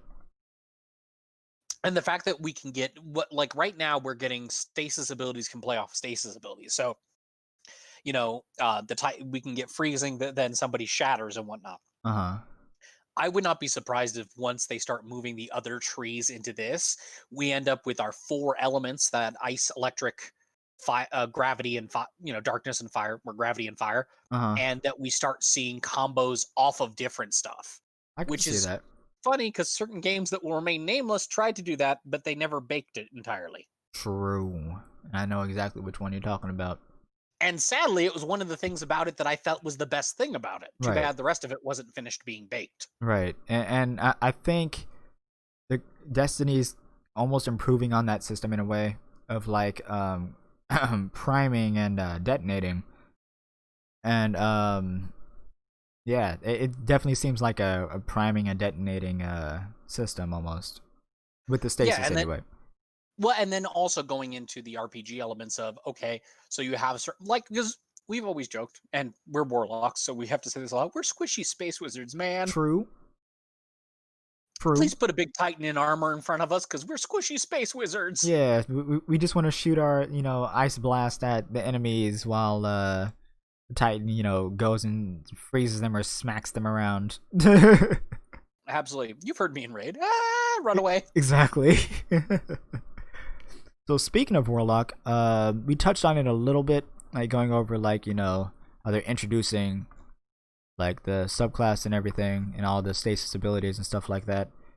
So we'll start from a certain point in the Warlock portion and then go over your thoughts on it, because of course we've talked in depth about the Warlock thing already, like in our own group chat that we have for the clan, but like of course for the stream, I'd like to hear your thoughts on those. So absolutely, we'll start from no class embodies the concept of freezing better than the Warlock Shadebinder. Imbued by stasis energy, the Shadebinder can summon a stasis staff that fires projectiles which can freeze opponents, immediately rendering them immobile. The Shadebinder's Penumbral Blast melee attack is a quick burst of stasis energy that erupts from the staff and instantly freezes anyone it hits. From there, the Warlock can either deal with the frozen foes or leave them be and move on to other immediate threats. If you're looking to combine freezing with destruction, look no further than the Shadebinder's Super Winter's Wrath. Here, the Shadebinder summons their stasis staff and fires projectiles that instantly freeze opponents. The second stage begins, and the fight ends, when the Guardian raises the staff, detonates its stasis crystals, and sends a devastating shatter shockwave that disintegrates nearby frozen opponents. What do you think? I think that it, first of all, again, is going to be a lot of you shall not pass showing up. But the fact is that it sounds like, first of all, watching the game, because I didn't get to watch this one more in depth. Yeah. And from the gameplay, that freezing does not, it looks like it's going to be another ranged melee, which is awesome, or at the very least, extended range melee. Yeah, I agree. And they are leaning heavily into, and I like it, the idea of control. Like the Warlock is, with this Shadebinder class, going very firmly into they control the flow of battle so the rest of their allies can get to where they need to go. I think it's going to be amazing. I can't wait to see what they do with the augments that you can put on it, because I imagine we're going to get all kinds of crazy stuff. Oh, 100% we are. And the fact is that Super is going to be it'll be interesting to see how they do it, because it's another one Warlock. It's another, based on how it's described, it's another Warlock Super where it may or may not be good against bosses, but it'll be interesting because I doubt bosses will be able to get frozen, or at least frozen to the degree of, say, lesser enemies. Right. But it'd be interesting if the enemies shattering deal damage, because if they do, it brings up the idea of, we talked about wave clearing. It brings up the idea of intentionally luring a ton of enemies near the boss, having the warlock freeze them and then shatter them. See, and me and Neil have actually talked about that, where I brought up the fact that that, like, assuming bosses can't actually, like, be frozen and straight up broken, because that'd be like too strong. But I feel like if you use the break ability on a non-frozen opponent, it won't do as much damage. But if you use, obviously, like, if you use the frozen ability first and then the break ability, then like it'll do a lot more. And that's because, like, it seems like the stasis abilities themselves, they're like two-parters. Like, you can't do one without the other. Like, sure you could just freeze an opponent, but like that's just it. All you're gonna do is just freeze them. And if you use the break ability on a non-frozen opponent, it's just like you're just smacking them in the face, and it's just like, well, you can do that with a regular melee. So like, Yep. I definitely feel like it has to work that way.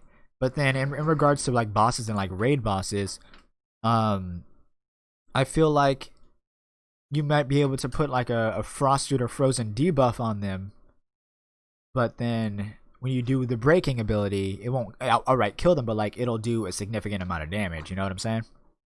Well, it either do a lot of damage, or it'll be like the oppressive darkness weakness effect that we have right now. Exactly. That's kind of what I was thinking. Because like, assuming oppressive darkness doesn't come back, this will be Probably their won't. way, right? Because it's really Probably strong. won't. It's really strong. It's strong. Right. But assuming it won't come back, that'll be our way of like, okay, I'll freeze as the warlock, and let's say, for example, because I know for sure Rar is going to be running that behemoth because she's super hype about it. And I'll be like, okay, Rar, run up there. You gotta go in there and smack her. You gotta smack the boss. So ready to smack things. Yes. that boy. Listen, I'm already irresponsible with punching things I shouldn't. This is basically Destiny saying, "Go for it, girl," and Exactly. I'm just insanely stoked. You're like, I am here for this. Let me punch stuff right now. You punch. Exactly. One punch. Yes. So yeah, I can definitely see it being like, well, obviously me and Larson are the residential warlocks, so assuming we'll be able to run stasis, well, like stasis will be like favored in the new raid, because like, it's the new thing, so of course like they're gonna want you to be able to use like everything, at least That for phrase, certain parts of the from raid. Zoolander, the new hotness, There you go. So the new coldness. right. But yeah, I could definitely see us like rotating off of like when to do which melee. So like we would use like our melee. It's like, okay, the boss is frosted or like debuffed. All right, Rar or Quantum or Blaze, if she wants to run the new stasis subclass, and it's like, okay, go smack the boss. Let's go. It's DPS time. Somebody trigger it. Right, exactly. Start the It's damage like, wait, phase. we're about to enter the damage phase. Okay, debuff is on. Yep. Entering damage phase, somebody trigger it. All right, somebody go, and then smack the boss, and then we do our thing. Yeah, I think that'll be like really interesting. I can't wait. Definitely can't wait to see how they implement that in the raid, specifically, and like also in like strikes as well. I really want to know how that like how that's going to work, because obviously we've seen it clear ads. It can destroy ads like nothing. Freezes them. Maybe like it might freeze easier depending on like how low the health is, but it freezes them, breaks them. It's very destructive and does a lot of power. And I love that. Just can't wait to see how it does in in-game settings. Okay, customizing stasis. If you've played Destiny for long enough, you know that choosing the right subclass for each situation can be crucial to the outcome of a fight. Titans have their bubbles, warlocks have their wells. Skilled guardians know how important these abilities can be in a pinch. With Beyond Light and Stasis, we're giving you even more flexibility to customize your subclass to your style of play. Each Stasis subclass in Beyond Light will give players the ability to customize abilities like grenades, movement modes, class abilities, and so on. In addition, We've added new layers of customization with the addition of aspects and fragments. Aspects manifest as physical items in the world, such as crystallized Vex complex or a robotic fallen arm, for example. When slotted in, aspects will offer new abilities, among other effects. These abilities can be mixed and matched freely by the player. Many aspects will have space for fragments to be slotted in. Fragments are also physical items you can discover in the world that, when applied to aspects, offer additional passive perks such as stat bonuses that may come with penalties. Aspect upgrades are unique to each stasis subclass, while fragment slots are class agnostic. How players combine these two different types of upgrades will lead to a range of customization options. And this is where we get into the part that we actually talked about in our chat. Yeah, where it's gonna be ultimate customization craziness. Oh yeah, especially during that first month. Oh yeah, something that I just thought of as you were talking, and we were talking about the raid debuffing, kind of just something that we should probably be aware of. It will happen eventually. I'm gonna imagine when they start reworking everything, because stasis will go off. It'll be probably huge. But once it does, and they start reworking like different subclasses, Yep. I would not be surprised if we see some of the debuff buff abilities we've gotten used to in different subclasses getting shuffled around. And the one that came to mind was Melting Point. Oh. Like it'd be like an aspect or something? Well, it'll be an aspect, but we might see the Melting Point style ability move into stasis and a more buff style ability move into where Melting Point was, because solar seems to be the buff trees. True. And there was no good place for it beforehand, honestly. Right. Like, Melting Point deserved to be in the hammer, but we could see it that instead of Melting Point, it could be Invigorating Strike, where you hit something with that hammer and suddenly everyone within certain yardage of you is buffed instead. Interesting. So it's kind of like Sun Warrior right now, but like in a more like being able to buff your damage for like DPS. Right, they might start doing that, because I could see them playing to solar is always kind of your buffing and burning class. Stasis is your freezing and weakening class. I could see them moving Void and doing, if this works, they could actually make it so Void slows stuff down. Okay. Like pull and slow. Yeah. So you could have it so like Vortex grenades, they pull guys to them, but they Sure. also like slow them down. So not necessarily a direct or like, suppress, because suppress. The slow thing is going to be a part of the hunter, because like that's what they talked about like at the end of the Titan one, where like they said specifically we'll be going deeper into stasis with our look at the third and final subclass, the Hunter Revenant. How do you make the quickest class even more deadly? By slowing down everything around them. That's how. So, and so they could put slow into stasis and suppression into void. Yeah. I mean, there's a lot of ways they could do it. 100%. But I'm guessing we're going to see more of that in the upcoming. Sorry, just something I thought of, especially with the fragments. 100%. It lets them play with it so much. True. Because it's not to say it'll go away forever, but you could make it so, okay, what is the regular Melting Point hammer, bro. It's like, okay, that's a specific hammer. And it could be like, they could do some really cool stuff like that. Like, they could do a melted Siva hammer. For those of you Iron Lords fans who know your lore, and that could be the artifact. Yeah. No, yeah. Darn it, fragments. Aspect. That could be the aspect that gives some really neat hammer abilities, because that would be the Iron Lords. It'd be also really neat. I don't know if they could do it programming wise, because it'd be really neat if sometimes aspects could like alter visuals slightly. That would be cool. That would be like, getting more into like the ornaments and like cosmetic stuff though. Right, exactly. Well, I mean, it'd be nice if it happened. But true. I'm not sure what kind of back end work that would take, because specifically for like a melted Siva thing for Iron Lords, it'd be neat if they just very subtly changed all the hammers to burning axes. Right. Because that's their thing. But they also use lots of hammer. True.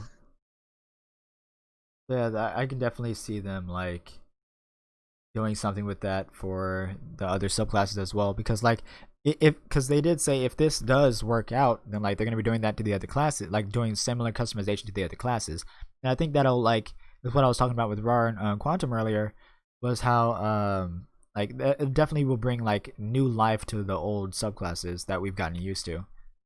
Oh yeah, because like I love example. I almost always, you know me, I'm almost always running Void Attunement of Chaos Yeah, because it's my favorite. But it part of the reason for that is one, Attunement of Fission is neat, but it doesn't suit my playstyle at all because I don't like getting that close. right. I get you.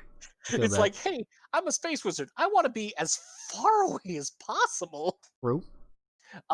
Which is why I like scout rifles and surprisingly hand cannons because they're still not bad at decent range. True. But Attunement of Hunger, I almost never run, which is sad because it's good. It's incredible. It's the most used void subclass for Warlock. Right, but I don't use it unless I'm running by myself. If I'm running by True. myself, I'll use it all day long. Right. But I feel like because it's so good for keeping myself alive, but doesn't seem to contribute to group effort, I Yeah. almost always run Chaos instead because it's like, all right, I want those overcharged grenades that can stick on the ground and create area denial. Same here. I want that stuff, which I think Stasis is already gearing towards that. It's like, okay, so you could add freezing that helps out your team. Uh-huh. Because I mean, like I feel like with the way they're customizing things, there might be an aspect or even a fragment that like allows you to do more towards the breaking instead of like the freezing and vice versa. Like I can see it being like oh, you can either have a balance of both, or you can heavily skew towards one or the other.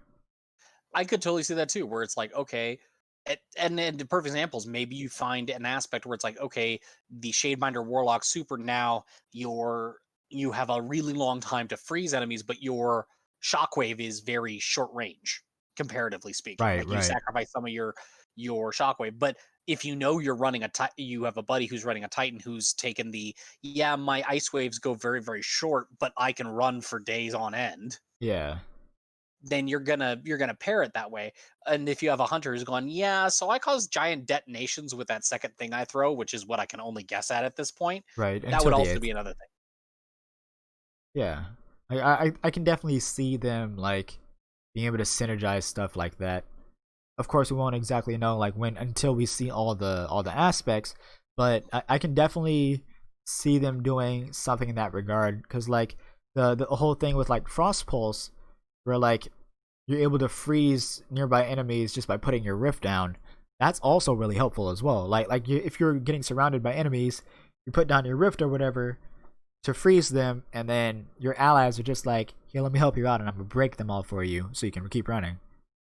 The one I want to see, because when I saw that Frost Pulse, I thought that was amazing. But the one I want to see is having a aspect or a fragment that when you throw down your rift, puts a layer of ice on your allies, temporarily increasing their resilience. I could also see that, and yeah, go ahead.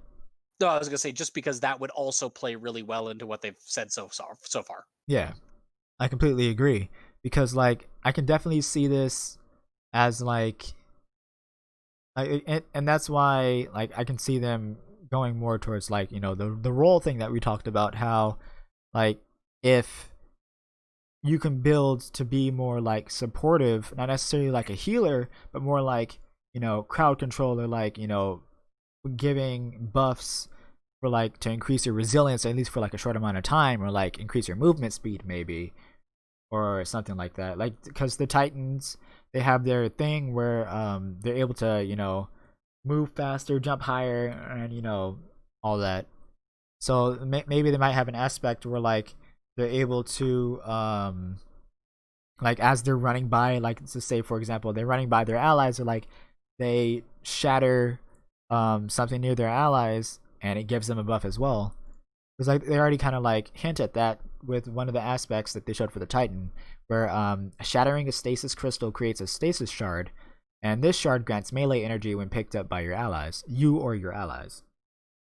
Nice. So I could definitely see them doing something like that with like the whole buffing thing, where like you get like the warlocks put down their rift and it gives their allies that at least pass through it or like step in it, like armor plating or like crystalline plating or something.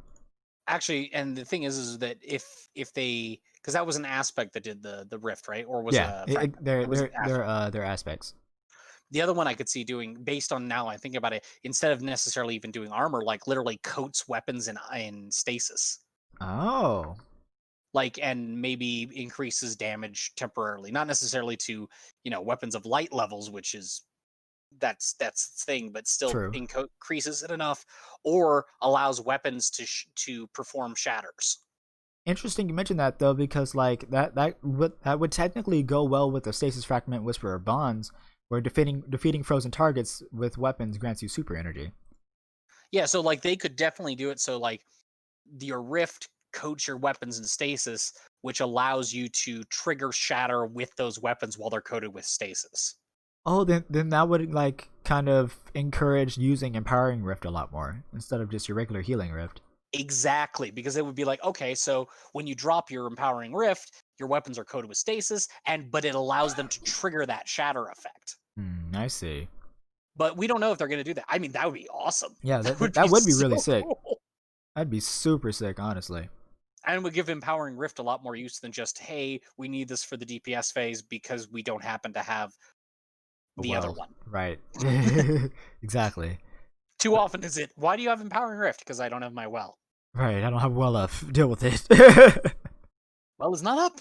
Yeah, no, but yeah, like I can definitely see them doing a whole bunch of other synergy stuff. I'm excited for everything.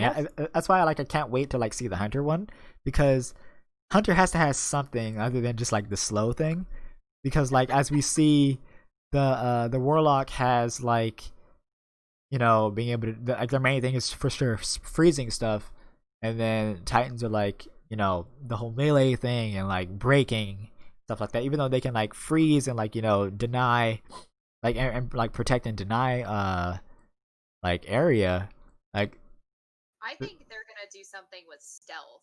Like, I think they're gonna turn fucking invisible. It is the darkness, for shit's sake. Well, they already turn invisible through so much void. I know, but like they would definitely have to have some sort of like side combination. Well, they did say that actually it's it's actually in the next part. I'll just read it. For example, a Warlock finds a Frost Pulse aspect in the world and equips it. The aspect augments their Rift ability, which now freezes any enemy caught in the field.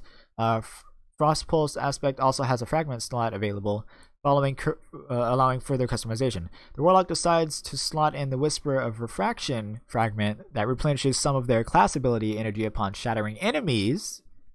They have now set themselves up with a nice 1-2 punch, and, if played skillfully, can use this combo frequently. With its focus on freezing and shattering, the Shadebinder subclass promises to give Guardians yet another reason to love their floaty, book-loving Warlocks. But no matter what class you like, all players will be able to take advantage of aspects and fragments that unlock more ways to make your Guardian yours. In our next article coming this Thursday, well, today, we'll be pointing out the Stasis Spotlight at the class that loves to punch first and ask questions later. The Titan Behemoth in the meantime, all that. And they show more of the Warlock. But and earlier in the article, they mentioned how like they're gonna be messing around with like the movements and creating, shattering, and stuff like that. But they specifically, when they talked about hunters, they specifically said hunters zipping by in the blink of an eye while slowing down opponents in stasis. So I think I know what's coming back. Yeah, I was about to say, I think they're gonna give Hunter's blink back. Oh God. And they're not hard enough to hit in freaking Crucible. You'll never see them again. And if they are, then I could see them being more of like not only slowing but like a form of misdirection. Because hunters right now, they're like, aerial denial or really high DPS or like just quick movement or like going invisible and stuff like that. But with this, it seems more like it's purely focused on slowing your opponent, misdirection as well.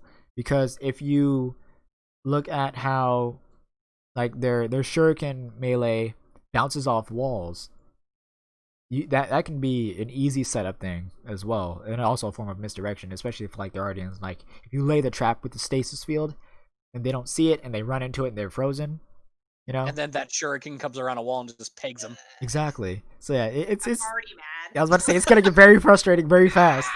Man, But, you're gonna find empowering rifts just randomly around corners all the time in Crucible. Like you'll come around a corner and go, "God!" Right, you'll walk and get frozen. God dang it! Oh, So man. basically, warlocks have become Yugi. You've activated my trap card. Essentially. How dare you? Exactly. And Yeah. then the hunter attacks their life points directly. That was a Yes. steep cut. One more thing I wanted to get your attention on. They do plan on changing up how triumphs are. I don't know if like you've gotten a chance to take a look. I mean, you were at work, so probably not. But Well, actually, I got to read the This Week at Bungie. I got to read the whole. Oh, you got to read the whole thing? Okay, cool. What are your thoughts on? Then I'll just get straight to the point. Since we're like pretty much ready to end. We'll just get straight to the point on this. What's your thoughts on the new triumph screen first? Nice. I like the more combined, less cluttered, and yet more of a GUI interface look. Yes. Like, I like that A, it's less cluttered, and B, that it actually looks like an interface rather than something that was programmed on the fly. Right. I love how like the medals, the exotic catalyst, the lore, and the stat trackers are all on the side. Yep. That looks good. I'm also doing a little bit of mini panic because I really want Chronicler, and I don't know if the Tangled Shore is going to be in rotation soon enough. The Tangled Shore is going to still be there. It's just you won't be able to get Chronicler next season. I know. So I really want that one. you know, you might want to get on there, bro. I'm like going, You have until November, bro. True. And I am taking that like first week off of, I'm like literally putting in vacation time. Like I am taking this week off. Do not expect to see me. Do not expect to hear from me. Heck yeah, the week of the 10th for sure. Because there's going to be a lot of stuff that we're going to talk about later. God, there's going to be a lot to unpack. Also, I got to get my Twitch stream up and running too. Oh yeah. Oh, you're going to be streaming with us? Yeah, I plan on actually getting my Twitch stream up and running. Yes. We'll talk more about that later, and we'll have more announcements on stream and stuff like that, and on Twitter. But I'm really excited about that. Anyway, so if you look at the new Triumph thing, right, and you look at all the new symbols and all that, you see the one for, obviously, for Beyond Light. You see the one for the moon. You see the one for the Dreaming City, the Tangled Shore, possibly Earth, and maybe the new raid, and then whatever the top one is. But you see that one in between, the one that's Beyond Light and the one that has like the 3 half moons? I'm pulling it up right now because I have a feeling I know which one you're talking about, but I want to look at it. It has the 2 arrows facing down. 2 arrows facing down. Hang on. 2. They're like upside down triangles. Yeah. So I don't know if you know, but that's the symbol on Uldren's armor. Yeah, it is. So it might be possible that season 12 might be about Uldren. We have to bring. Okay, that poor boy. No, hang on, time out. That poor boy has been living out in like the rusted Cosmodrome, hiding for everybody. He kind of deserves it. He doesn't know that. He Yeah, kind the of deserves homeboy it, don't though. know. He kind of deserves it though. No, but he doesn't. That's the thing that's interesting. Like they talk about how. Okay, lore nerding for a second. Yeah, They go talk ahead. about how ghosts pick people. I think the reason a ghost would pick Uldren is because he did a lot of terrible things. He did them out of loyalty. True. He's also now the best shot in the universe now that Cade's dead. This is true. Yeah, he is because before the darkness started really messing with him, Quantum, he was like an amazing shot. Yeah, I know. I 100%. kept up with his lore. Oh yeah, and one of the things I also find interesting is they're having him hide in the Cosmodrome, and if there was circulating in the rumor mill, years back during Destiny 1, there was a supposedly leaked like rough draft of what the plot of Destiny was originally supposed to be. Uldren was supposed to be a lot cooler than it was. True. Yeah, and he was like supposed to be your mentor and like telling you, Traveler's not all it's cracked up to be. And they went in an entirely different direction with it. Now I don't know why, and there's lots of speculation on that. All I know is that basically the story had to be scrapped last minute, which is why we got Grimoire cards. Thank God those never came back. Yeah. No kidding. It's actually funny. It's funny that you mentioned that how he's going to be on the Cosmodrome. It's like, they're bringing back the Cosmodrome, and there has to be some story for it. And I think that's what it's going to revolve around. And someone actually tweeted on Twitter, saying that calling it now, he comes back with the new story in the Cosmodrome, and it shows like the picture of him like aiming his gun at our Guardian, like in that old 2013 Destiny 1 trailer. Yep. And it's just like, reused footage. I mean, seeing the future. I mean, well, that would make sense because remember the what was that one exotic submachine guns that took us on a quest. Oh, through the Cosmodrome. Risk Runner. Risk Runner, yeah. Yeah, they did an old callback to Destiny 1 through that quest. That's true. Where we run in on the public event. Yeah. With the new players. Yep. So what if that's like all of Aldrin's arc of him coming back and like you going through and helping him become part of the Vanguard? Well, he technically is. He has to. The Vanguard dare. Yeah, that's he's the one who dare. killed. He's the one who killed Cade. I'm pretty sure you have to agree to that. No. Oh. No, you don't. Because you would never get hunters to agree to that shit. Yeah, the dare. That's why all of the hunters after Cade died left because they didn't want it. They didn't want to do it. They're like, no, can't tie me down. That's why the dare exists. Exactly. Cats are all like, I'm gonna go. They all became cats in a room full of rocking chairs. Yep. They're like, no, thank you. But literally, they see Zavala and they're like, oh, and just like are gone. Right. But more on like what they're doing with the Triumph specifically, for the lifetime set. What do you think about that? Because I really like how it's kind of like a pseudo tutorial now, where before Destiny and even in Destiny 1 had no true form of tutorial. I think this is like a really great way to integrate like a tutorial system where it's just like, well, we're not implementing like an actual full-on tutorial you have to go through, but like it's here. And you can go into the Triumph screen or however they're going to do it, and you can get rewards for completing this stuff and stuff like that. Where the heck did you find the lifetime set? Because I'm trying to find that. It's right above the new UI. Oh, I went right past it. I think it's pretty cool. I think it's a good idea. The fact that it's going to be basically like HUD tutorials that will pop up while you're doing something beyond just figure it out is going to be amazing. 100%. Because we're always talking about how like she's a completionist and like, she does Crucible and all that, but like she doesn't do everything because like she doesn't know where a lot of stuff is. And I think this will be a great way for like newer players and even veteran players that may have forgotten some stuff or like don't even know what that is, and they'll be able to learn that through this new lifetime set thing. Oh yeah. Especially since they're going to be adding the new systems as well, like then the pool will grow more. I think it's really great. I'm also hoping, like you mentioned, that since the Destiny Vault contains everything, I want that Sparrow Racing League back. Give it to me. We've actually talked about that. Beyond.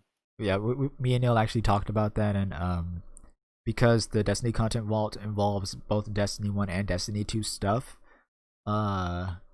we could definitely see them bringing about, since it's like supposed to be like the best of stuff that they're bringing back, guaranteed.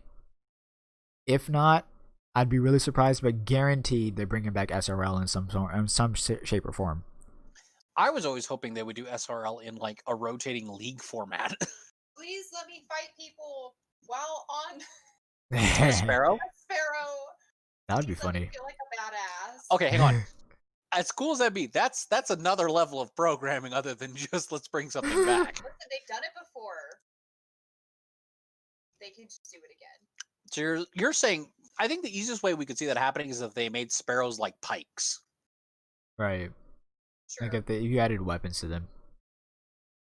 But I am so ready for racing. Like, Yeah, you guys know that racing's race gonna that be we cool. kept going and we kept doing it until we were sick of it. Yeah. That one part where you're running around in your Sparrow, that was my favorite part. It's And so everyone good. else was like, oh god, I hate this. Do it again. It is It fun. was you. You were failing it. You were shoving me off into the abyss. I was enjoying this. Too You good. hear that? She was shoving me into the abyss. I wasn't enjoying shoving you any, but Oh my gosh. I was enjoying the repetitiveness, and I do like games that are racing, and I really like that. I thought That's fair. Yep, I think they'll bring it back eventually. I think we could see it return as like almost like Iron Banner, where it comes in every Yeah. couple of weeks. Like it's And- a certain week that it comes back, just like Iron Banner every month. oh man, And what they could really do that'd be interesting and keep it fresh is it comes back for a week with one track or two tracks. Yeah. And then it goes away, and then when it comes back again, it's a different one or two tracks. Yeah. Exactly. I They think do that'd be that really every sick. week. I have a whole brand new reason to log in us. Well, I don't think they'll do it every week, but like every couple weeks or so, it'll come back. Yeah. Like a certain week in the month, just like how they do Iron Banner. I have some really awesome sparrows. This one called the Vanishing Point.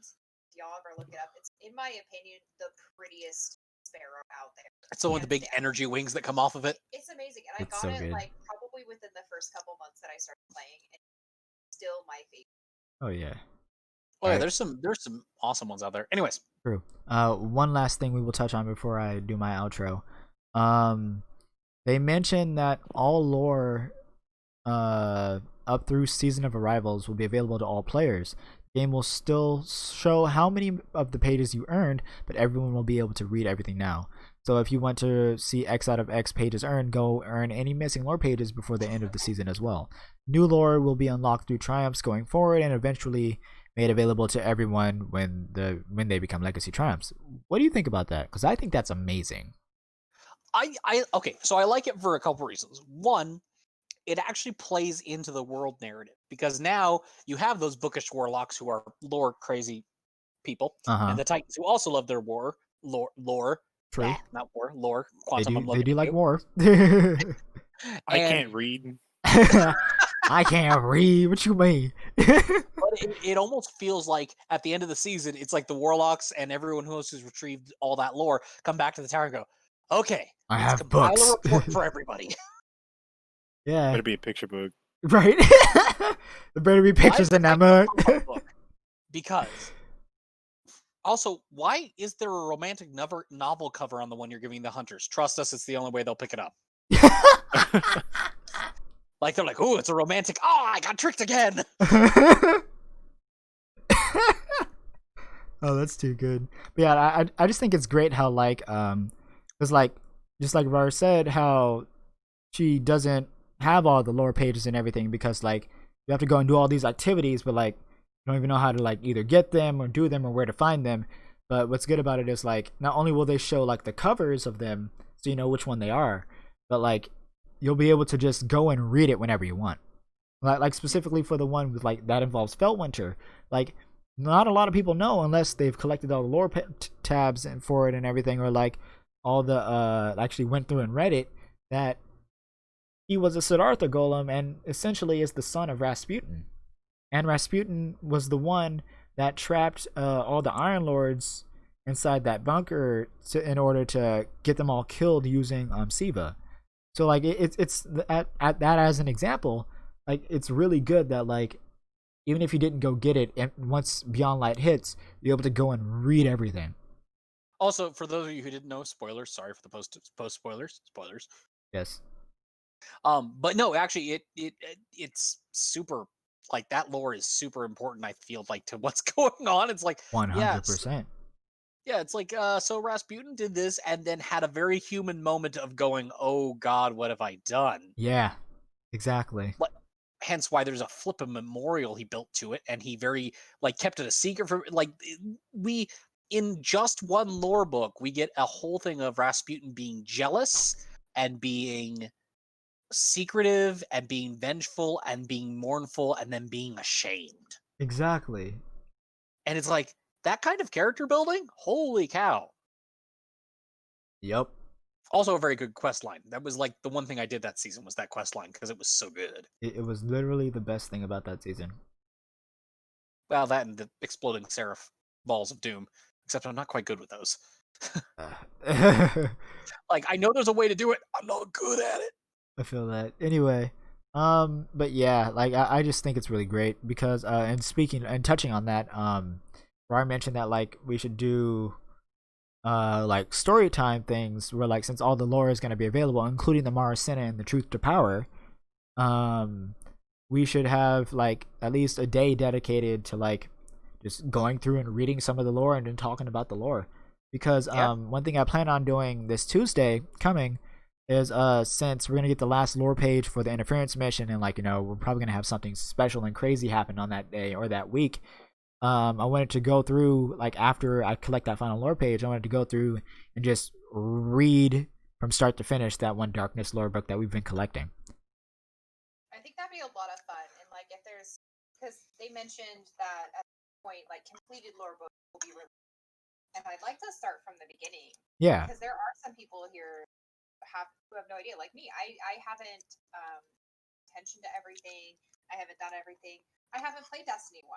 So I guarantee there's lore in there that even I will be like, oh my gosh, that's so cool. I didn't even know that was a thing. And then it'll just fill in all these gaps, and that'll help all the other, people who want to play the, new players. They can be able to like read up on it, and that's super cool.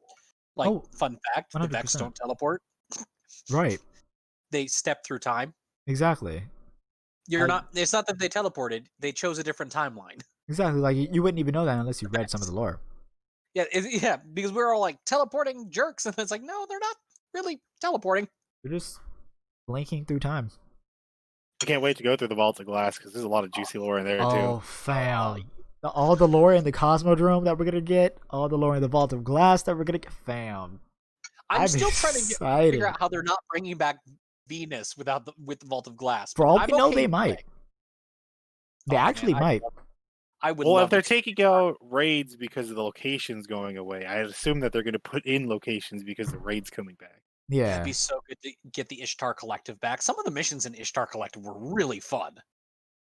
See, and like that's another thing as well, because like if they're bringing back the best of for Destiny 1, right? Like they're probably gonna bring back Crota's End as a dungeon because it was short like one. They're probably going to bring back the King's Fall, including the Dreadnought, which is incredible, and I can't wait for that.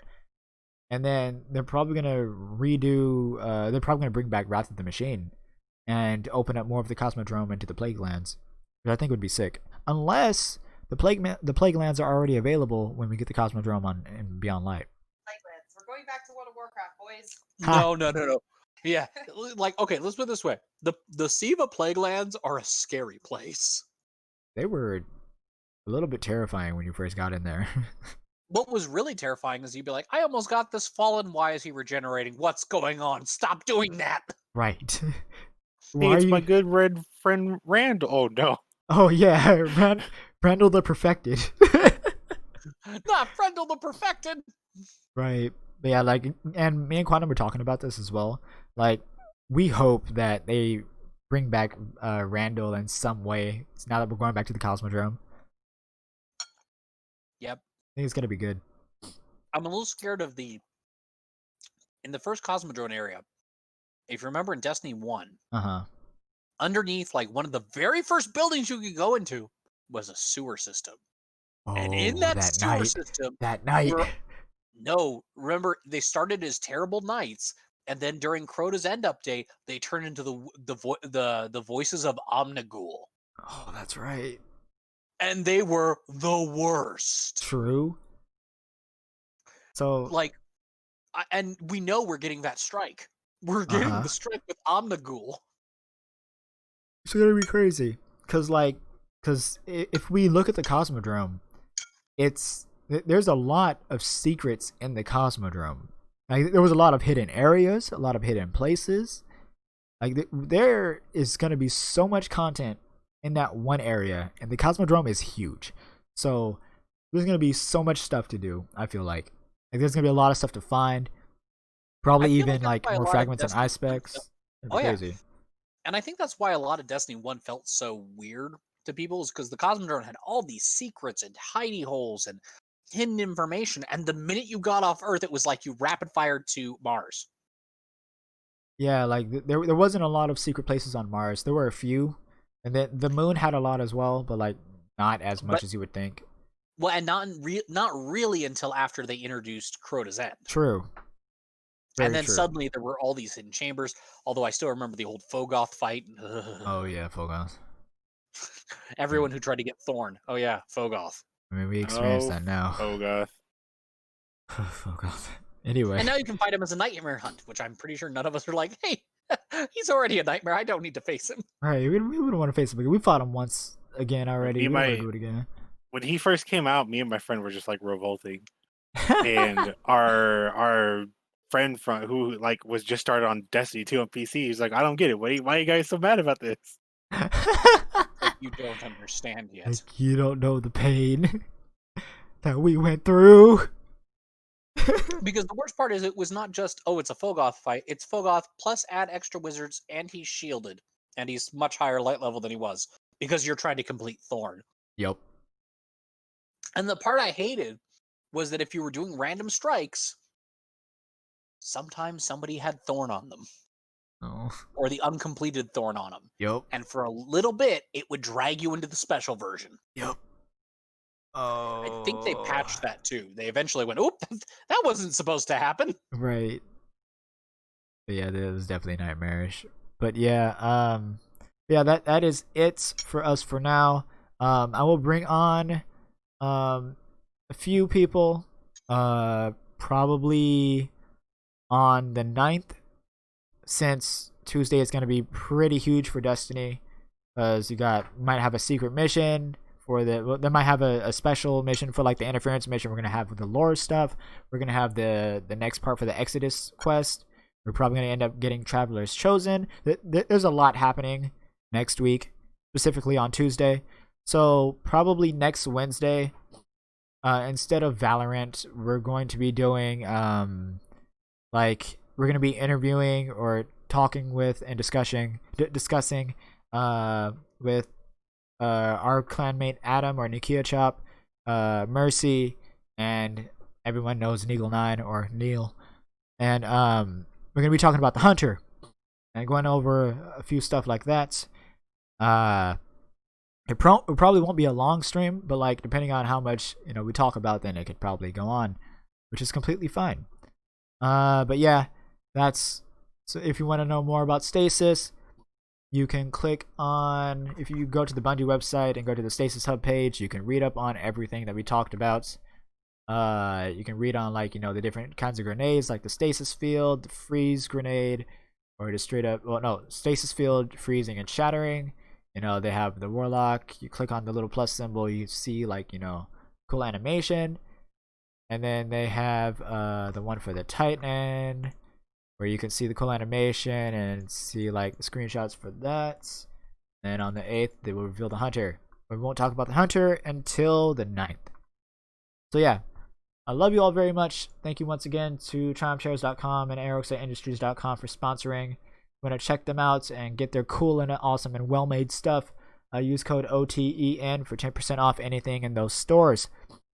Also, feel free to give me a follow at twitch.tv/Oteno so you can see when I'm going live and be here where all the fun and excitement is, and be here and not miss any discussions leading up to Beyond Light. And of course, gameplay for the remainder of Season of Rivals and the other games that I play. Also, follow my Twitter, which is at SotoEntertainM1, so you can see when I'm going live and all that, and any other announcements and any videos that I may post there. YouTube is SotoEntertainM1. That's where you see all my past streams and other videos, and even the Stasis trailer breakdown, and my commentary on that, and even mine and Neil's very long discussion about Destiny 2, Beyond Light, where it's going, what we saw in the reveal footage, what we saw at Gamescom, stuff like that. All really good stuff. You guys should really check those out. If you click on my name in Twitch, you'll be able to go to my schedule. You'll see when I'm going live. You'll see all my times, and you'll see the different games that I play. You go down to the About Me section, you can see all my links and all that, including the code for Triumph Chairs and AeroXindustries.com. Alright, I love you all very much. I will see you guys either tomorrow or Saturday. Because tomorrow usually is D&D, but we might be taking a break since there's a few things that are going to be changing. But we'll be back the following Friday.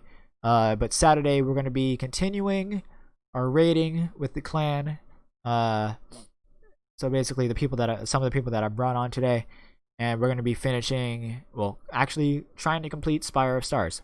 So be there for that. It's going to be a lot of fun. All right, I love you all very much.